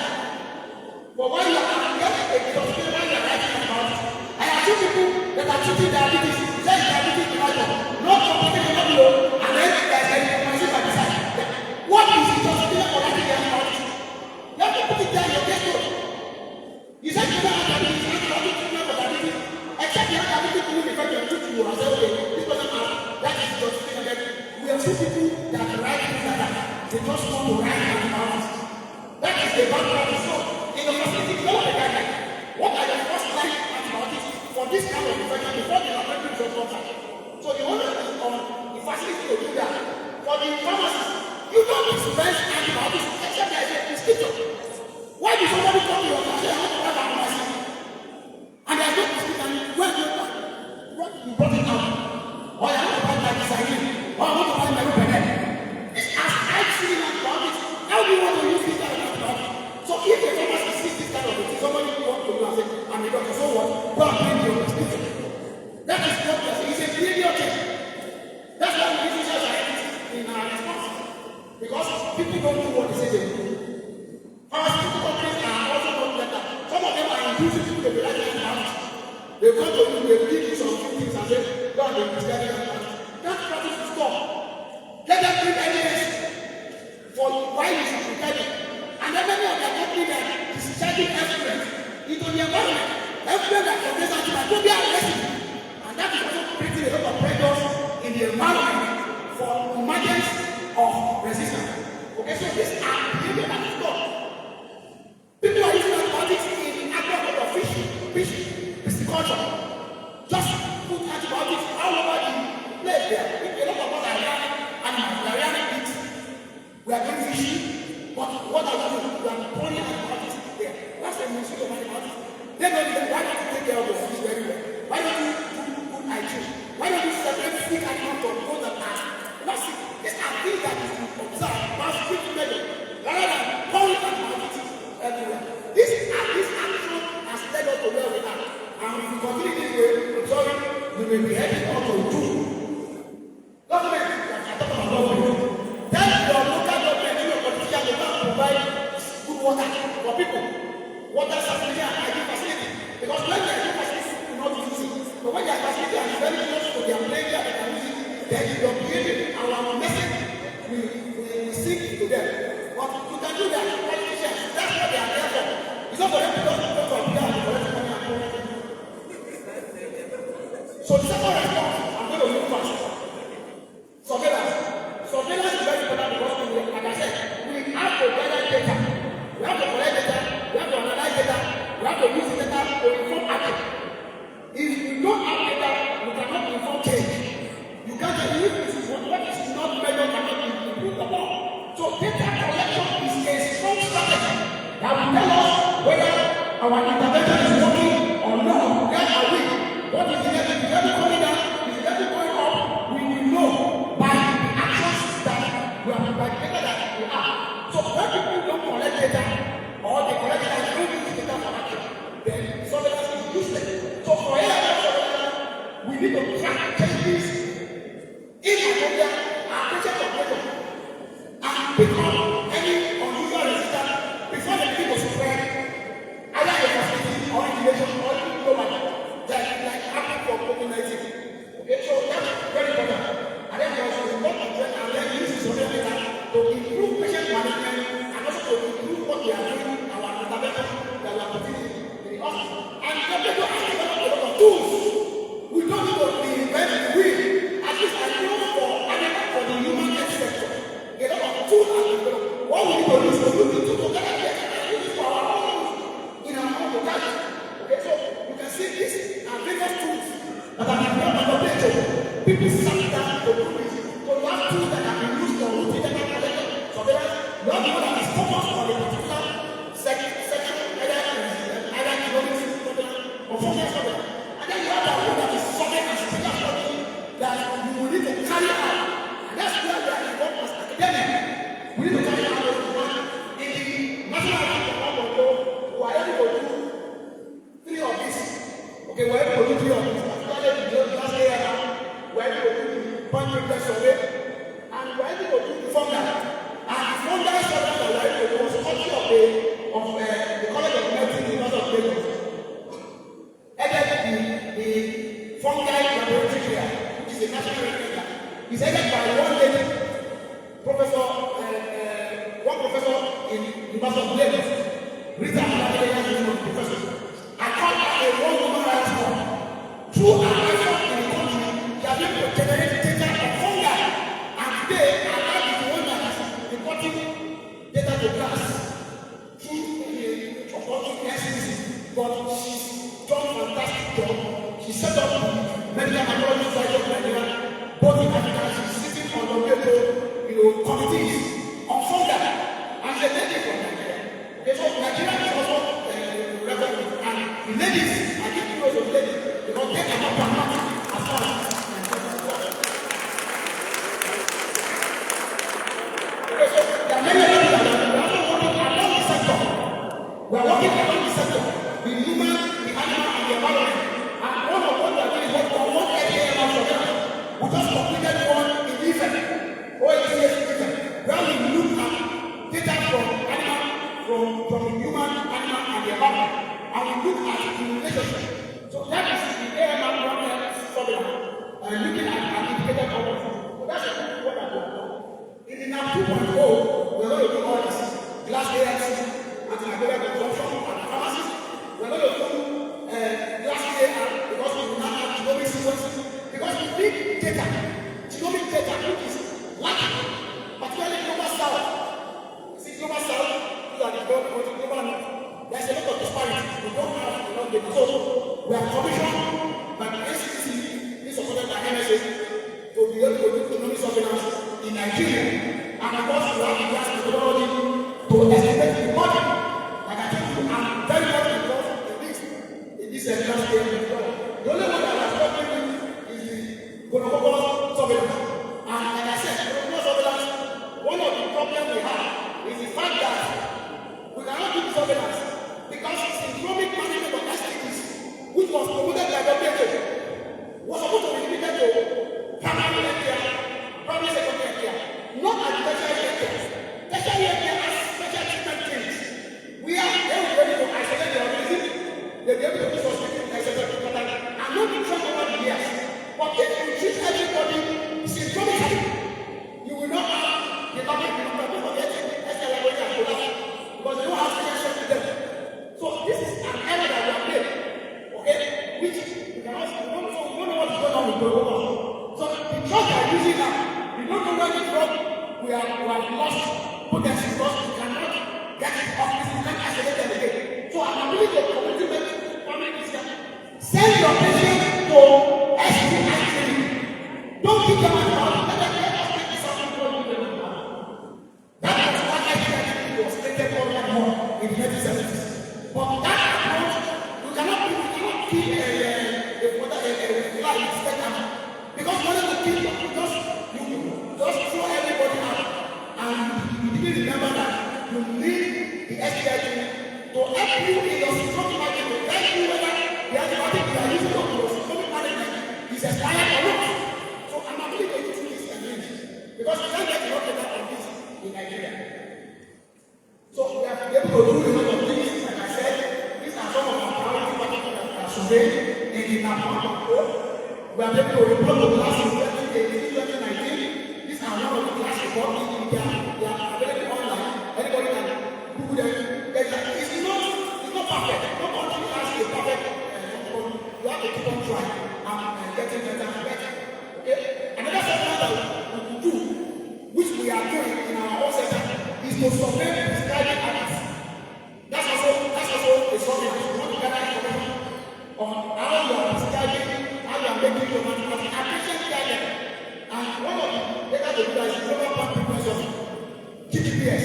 That GPPS was developed in 2015, and any hospital where people are admitted anywhere in the world can use this to collect data. In fact, if you want to start an antimicrobial program in your facility, start by GPPS. Collect data. This is a web-based. It's free. Once you register, you can do it. They will do analysis for you. You only collect data, they will do analysis. They will send your report to you within minutes of your submitting and validating your data. And you can use that data to inform change. Since 2018, not that you don't know what you are working. GPPS, we did one in 2019, did one in 2021, we did one in 2024. So we already gathering data, and our data is back, increasing. We only need to move further by implementing what those data are telling us from the prescriber. Now, the third thing is antimicrobial stewardship. The global players is linked to this, but stewardship responsibility for something that has been entrusted into your hand. That is what. So we are saying that take responsibility of the antimicrobial that has been entrusted into your hand in terms of how you are using them, how you are prescribing them, how you are dispensing them. So this is antimicrobial stewardship. So it's a coordinated intervention. So you have a coordinated intervention that is designed to improve and measure the appropriate use of antimicrobial agents. Okay, by promoting selection of optimal antibiotic dose, drug regimen, which include dose, which include duration of therapy, and also the route of administration. All these are enshrined in stewardship. So the next step is using the right antibiotic for the right patient at the right time, with the right dose, and the right route, passing the list and to that patient and the future patients. So that is not share what stewardship is all about. And for many, the goal of stewardship is to ensure that antimicrobial use is optimized. Okay? We want to do that. We want to prevent overuse and misuse. And of course, we want to prevent antimicrobial use. And for you to have that, you need to have many things that are put in place after the stewardship area and standard. So you have many structures that you need to put in place to be able to do that. You have a team. The team is the face of antimicrobial stewardship in any facility.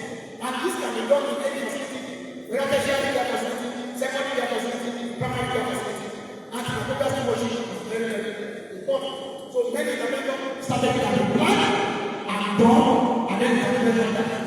Then you have what diagnosis for this has not been given more attention.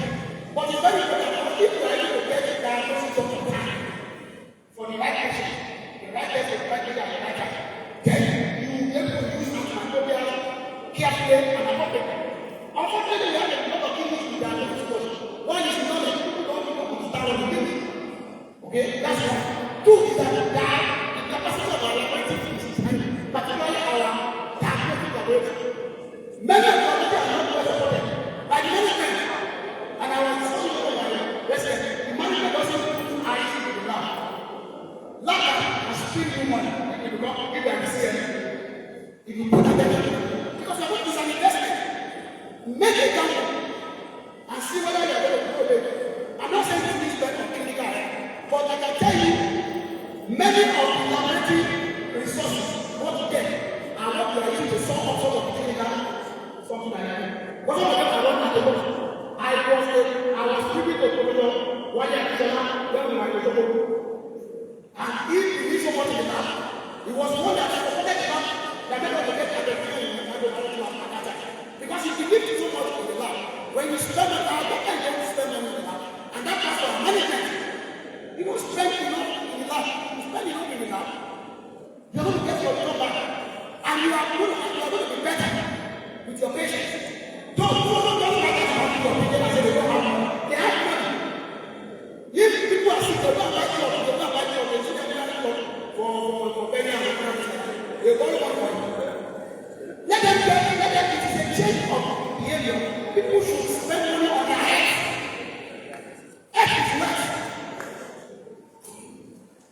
So many things, many aspects, diagnosis coaching and antimicrobial coaching work together to help optimal patient management.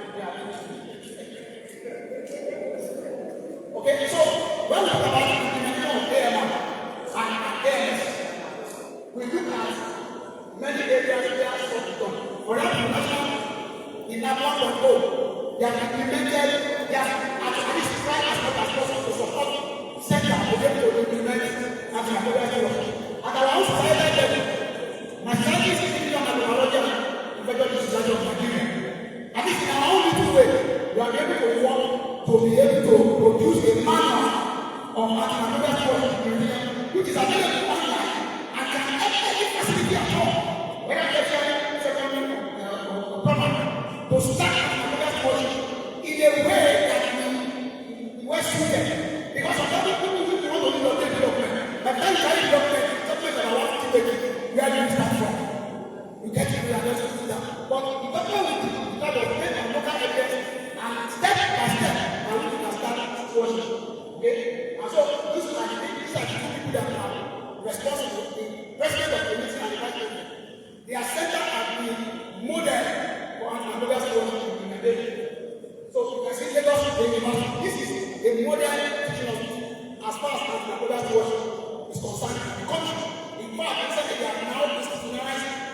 antimicrobial stores, and NCDC is working in them and using them as a model for other institutions to follow and maybe we want to start. But we are not too far behind in Loudon. We are not too far behind in antimicrobial stores. I think they are here. In 2018, we go to Professor Wagner, former CM. He inaugurated the after much trouble, I struggled with it. We have to inaugurate it officially. And we didn't know COVID-19 was not. So it was a very good thing. But one of the subcommittees that was formed on the IPCC was the Antimicrobial Stewardship Committee, which was working, as seriously. In fact, in 2021, they organized a one-day retreat for ourselves to educate ourselves about what is stewardship, how do we go about it, and then we got a support from the Commonwealth Pharmaceutical Association of the United Kingdom, what called this PAC, and they supported us in our stewardship program. And even recently, we were also nominated among 5 hospitals in Nigeria to benefit from CPA's package. So we are doing the open ceremony with Dr. Alabi is now going to be the chairman of Antimicrobial Stewardship Committee because that committee has controlled the also because it's not the one. So we are very we are going to be implementing some work on many areas of the hospital using software like PSSI and complete model of the behavioral change.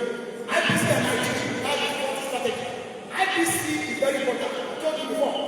Infection prevention and control has to end for antimicrobial stewardship. One, if your IPC is very good, then you cannot go out of your place. If there is no infection, there is no for you to write antibiotics. That's one. Two, even if organism start to match, if your IPC is very good, you will not be able to spread. So IPC is a good help for antimicrobial stewardship. That's why in the response to AMR is a key strategy to restore. And you can see a number of health facilities actually have IPC program in Nigeria. We started in the 1970s and I think it has been working. In 2021, the manual of better control was developed available online. You can help any institution to actually start their IPC they don't have or to improve on their IPC. And then they have the research and development. This is the area that involves us. For us to have a breakthrough in AMR response, research cannot be taken away. We must invest in research, not basic and implementation research. Okay? Implementation research, clinical research, in area of surveillance, in area of the body estimate, the healthcare cost, the mortality, the body, we need to show there must be evidence for that. And you can only do that through research. Okay? Behavioral change research. We need social scientists among us to help how people change. What are the behavioral change models that we can use? They are research.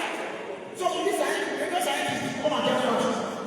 Basic research to develop new antimicrobial, including from others.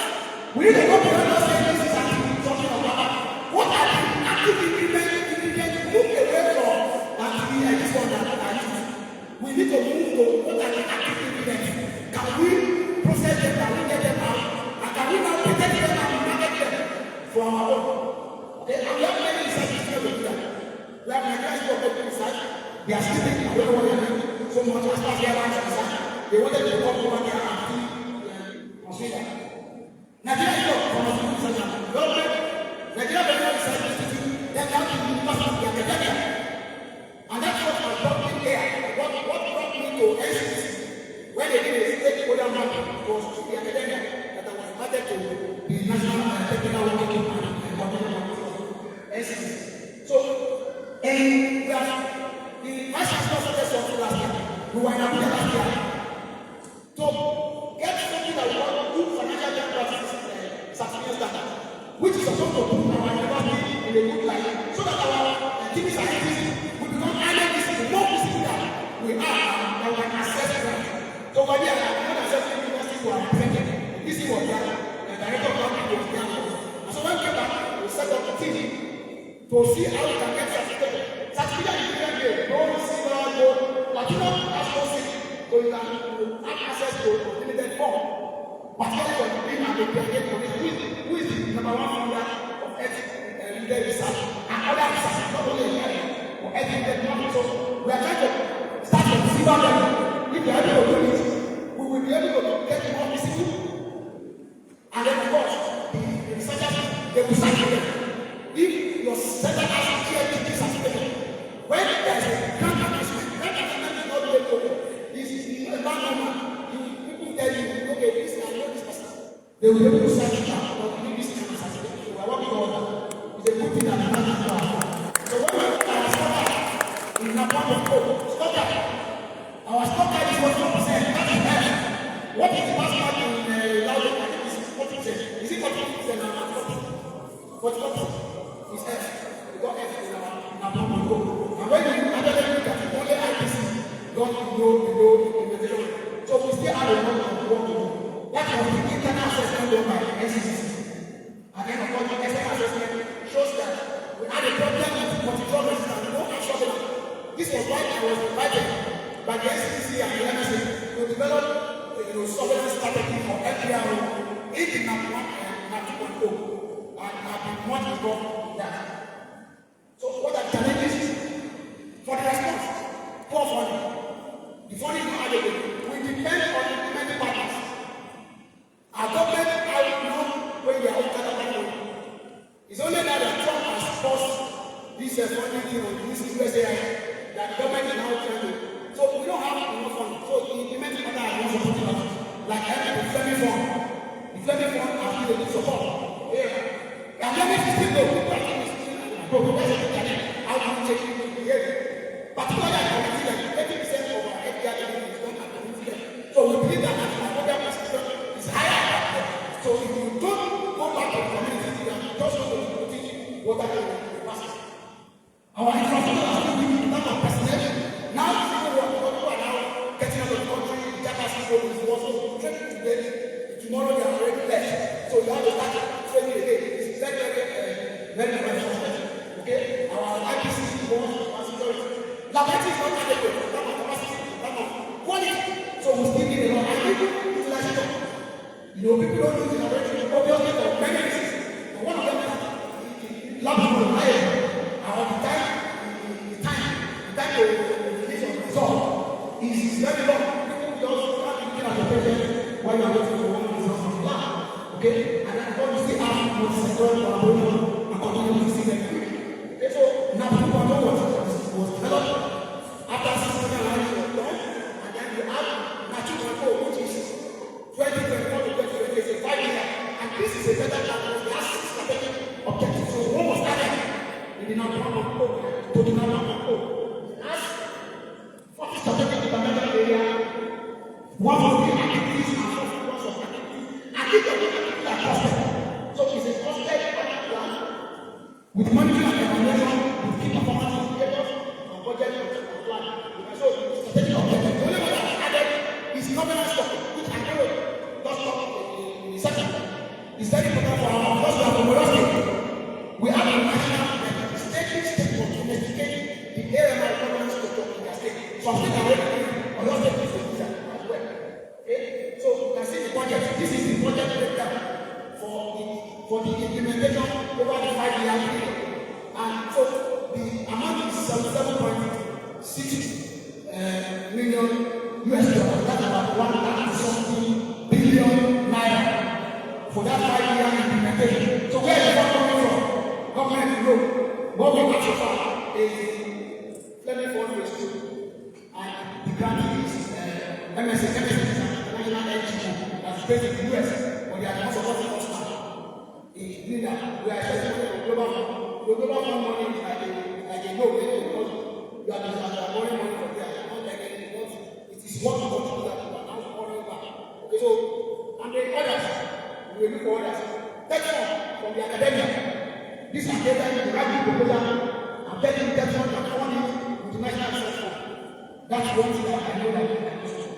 Okay, so this was one of was invited to this meeting sometimes ago, the technical working and coordination committee, looking at now what we go, and looking at what can be done and how we can improve that. So this is the governance structure. This was approved in 2019 by National Council of Health, which is the highest approval for anything from the ministry. Okay, so it is approved. This is the national governance, this is the state governance. So we take and use this one to fund their own technical working and begin to get their responsibility.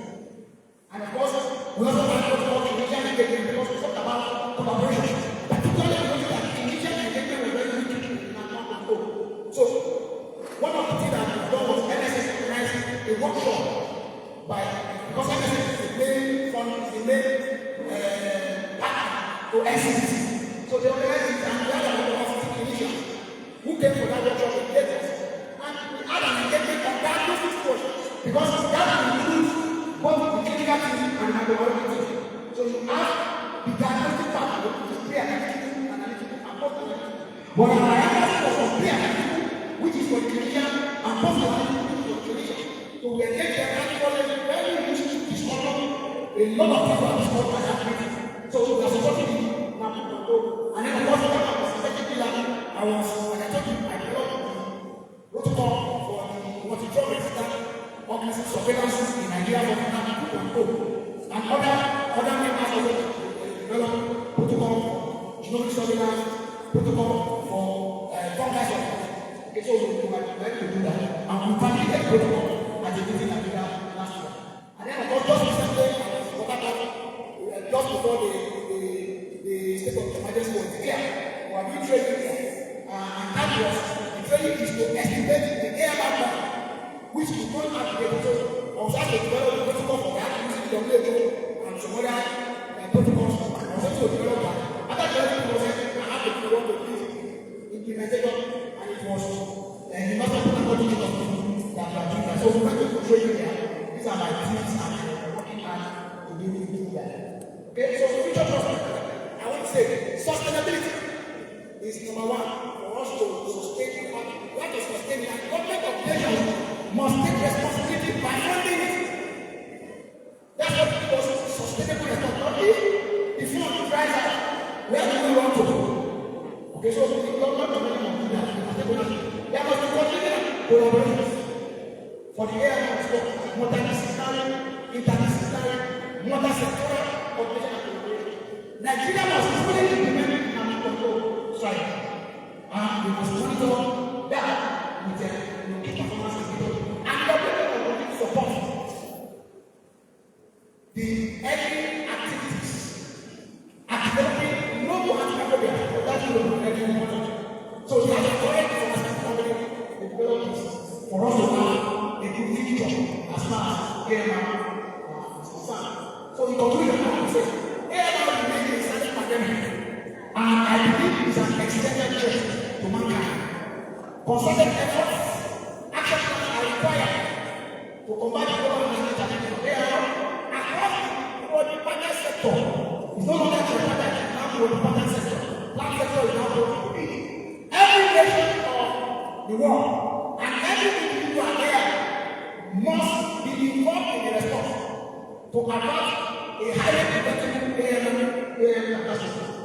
To the misguidance, backups, other misguidance here, and military health officers that are here, and dispensers, antibiotic stewards will decrease antibiotic resistance.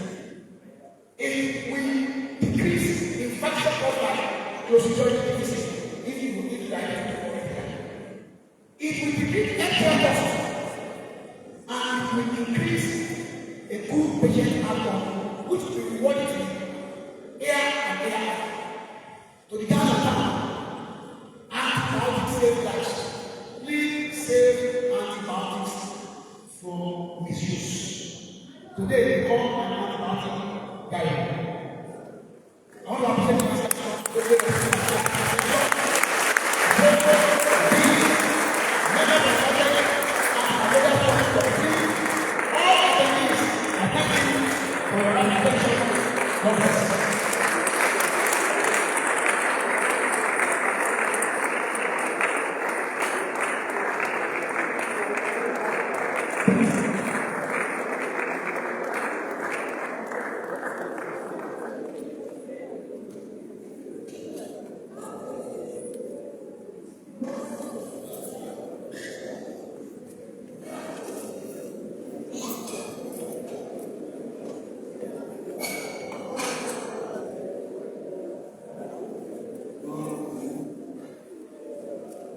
Mr. Vice Chancellor, we appreciate the lecturer for that brilliant work. I want to say to the audience of the Vice Chancellor, really foremost, we have to do a postgraduate student, because allows us to do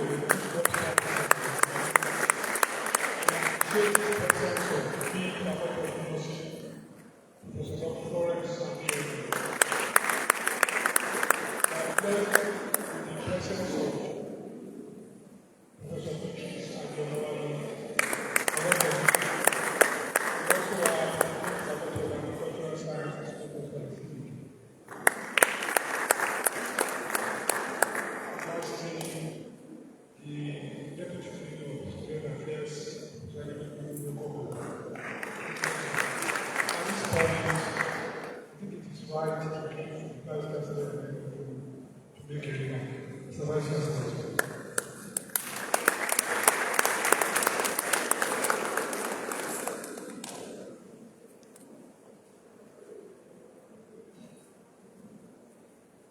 afternoon. Assistant Protocol. Registrar represented Nigeria, Dr. Yemisi Oladapo, the Group Host of the College of Health Sciences, yes, and the other professor and the students. You can see that the lecture series and accounting sciences is testament to our university commitment to academic excellence.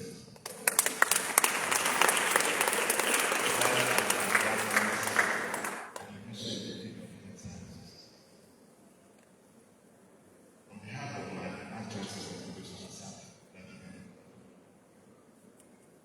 I wish to express our sincere gratitude to everyone contribution to today's lecture series organized by the Clinical Sciences. Our lecturer, Professor Ahmed Sunday Taiwo, who has become an enlightened and thought-provoking on antibacterial subjects like the macrogen attention and collaborative efforts of researchers and policy makers and healthcare professionals. His insight has certainly broadened our understanding of challenges ahead and started needed to provide the health systems and antimicrobial systems. I also appreciate the leadership of the Clinical Sciences, led by Professor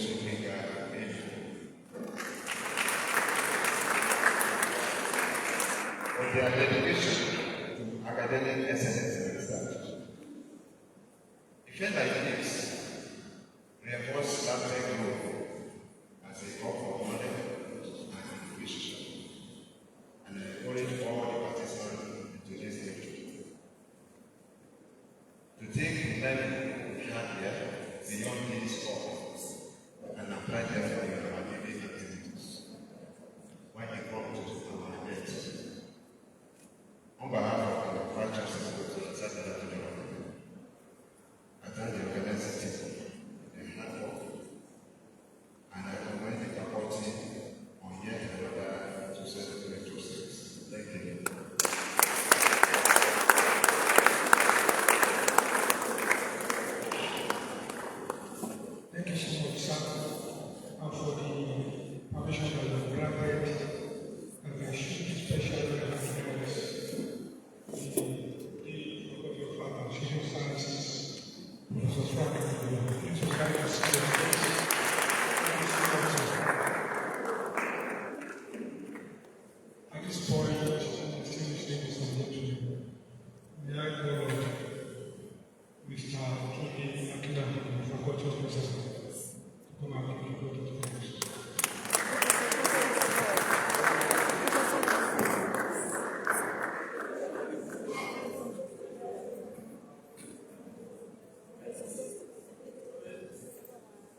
I want to appreciate all of us here present by quoting directly from the last statement of our guest lecturer. In his conclusion, he wrote, AMR remains a silent pandemic and an existential threat to mankind. Concerted efforts and action plans are required to combat the challenges posed by AMR. And that is everyone should be involved. For all of us that benefited from this afternoon lecture, we will agree that we have been all inducted as warriors fighting for AMR. We have been recruited and we are ready to join the train in doing the job as expected of us by the professor. On this note, I want to appreciate Vice Chancellor Emergence, who made it possible for us in this university to have gatherings of this nature. And he is ably represented by one of the deputy Vice Chancellors, who is in charge of innovation and strategy in the university. I want to appreciate in absentia our provost, the provost of College of Health Sciences, who made it possible in the College of Health Sciences for us that are working there to be proactive in organizing things like this. I want to sincerely thank my dean, Professor Antimicrobial.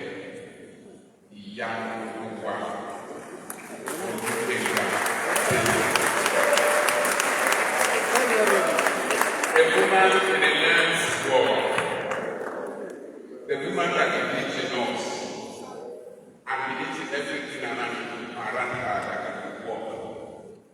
Madam Dean, thank you very much for the opportunity. For all our professors here present, I want to appreciate you from the College of Health Sciences to all other faculties, units, and departments. We appreciate you for your time.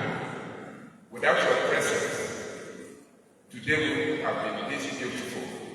We say on behalf of my name, we say thank you to you.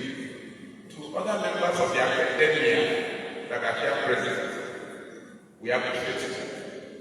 We believe in you as you are believing in us. We say big thank you to you. Again, our students that are here, we know that our orientation in the College of Health Sciences is quite different from the orientation in the main campus. So to have our students here is material time, especially those of them in the clinical classes, we know that they have dedicated their time. We appreciate you for coming. And the university at large, we say a very big thank you to you.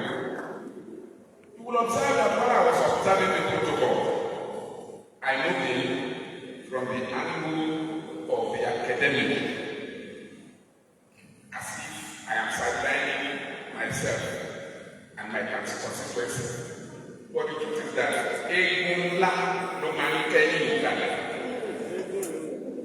Egunla no man can you that is the brain of the university. My registrar, I recognize your presence.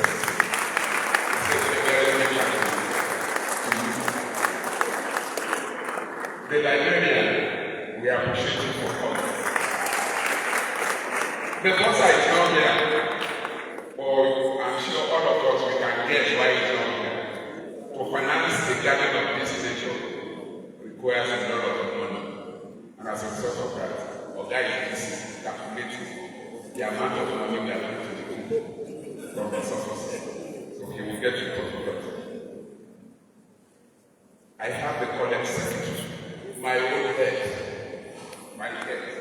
and the college secretary, Mama Olufuke Oloki. You are welcome. Thank you for giving us that quality leadership in the college. My primary constituency,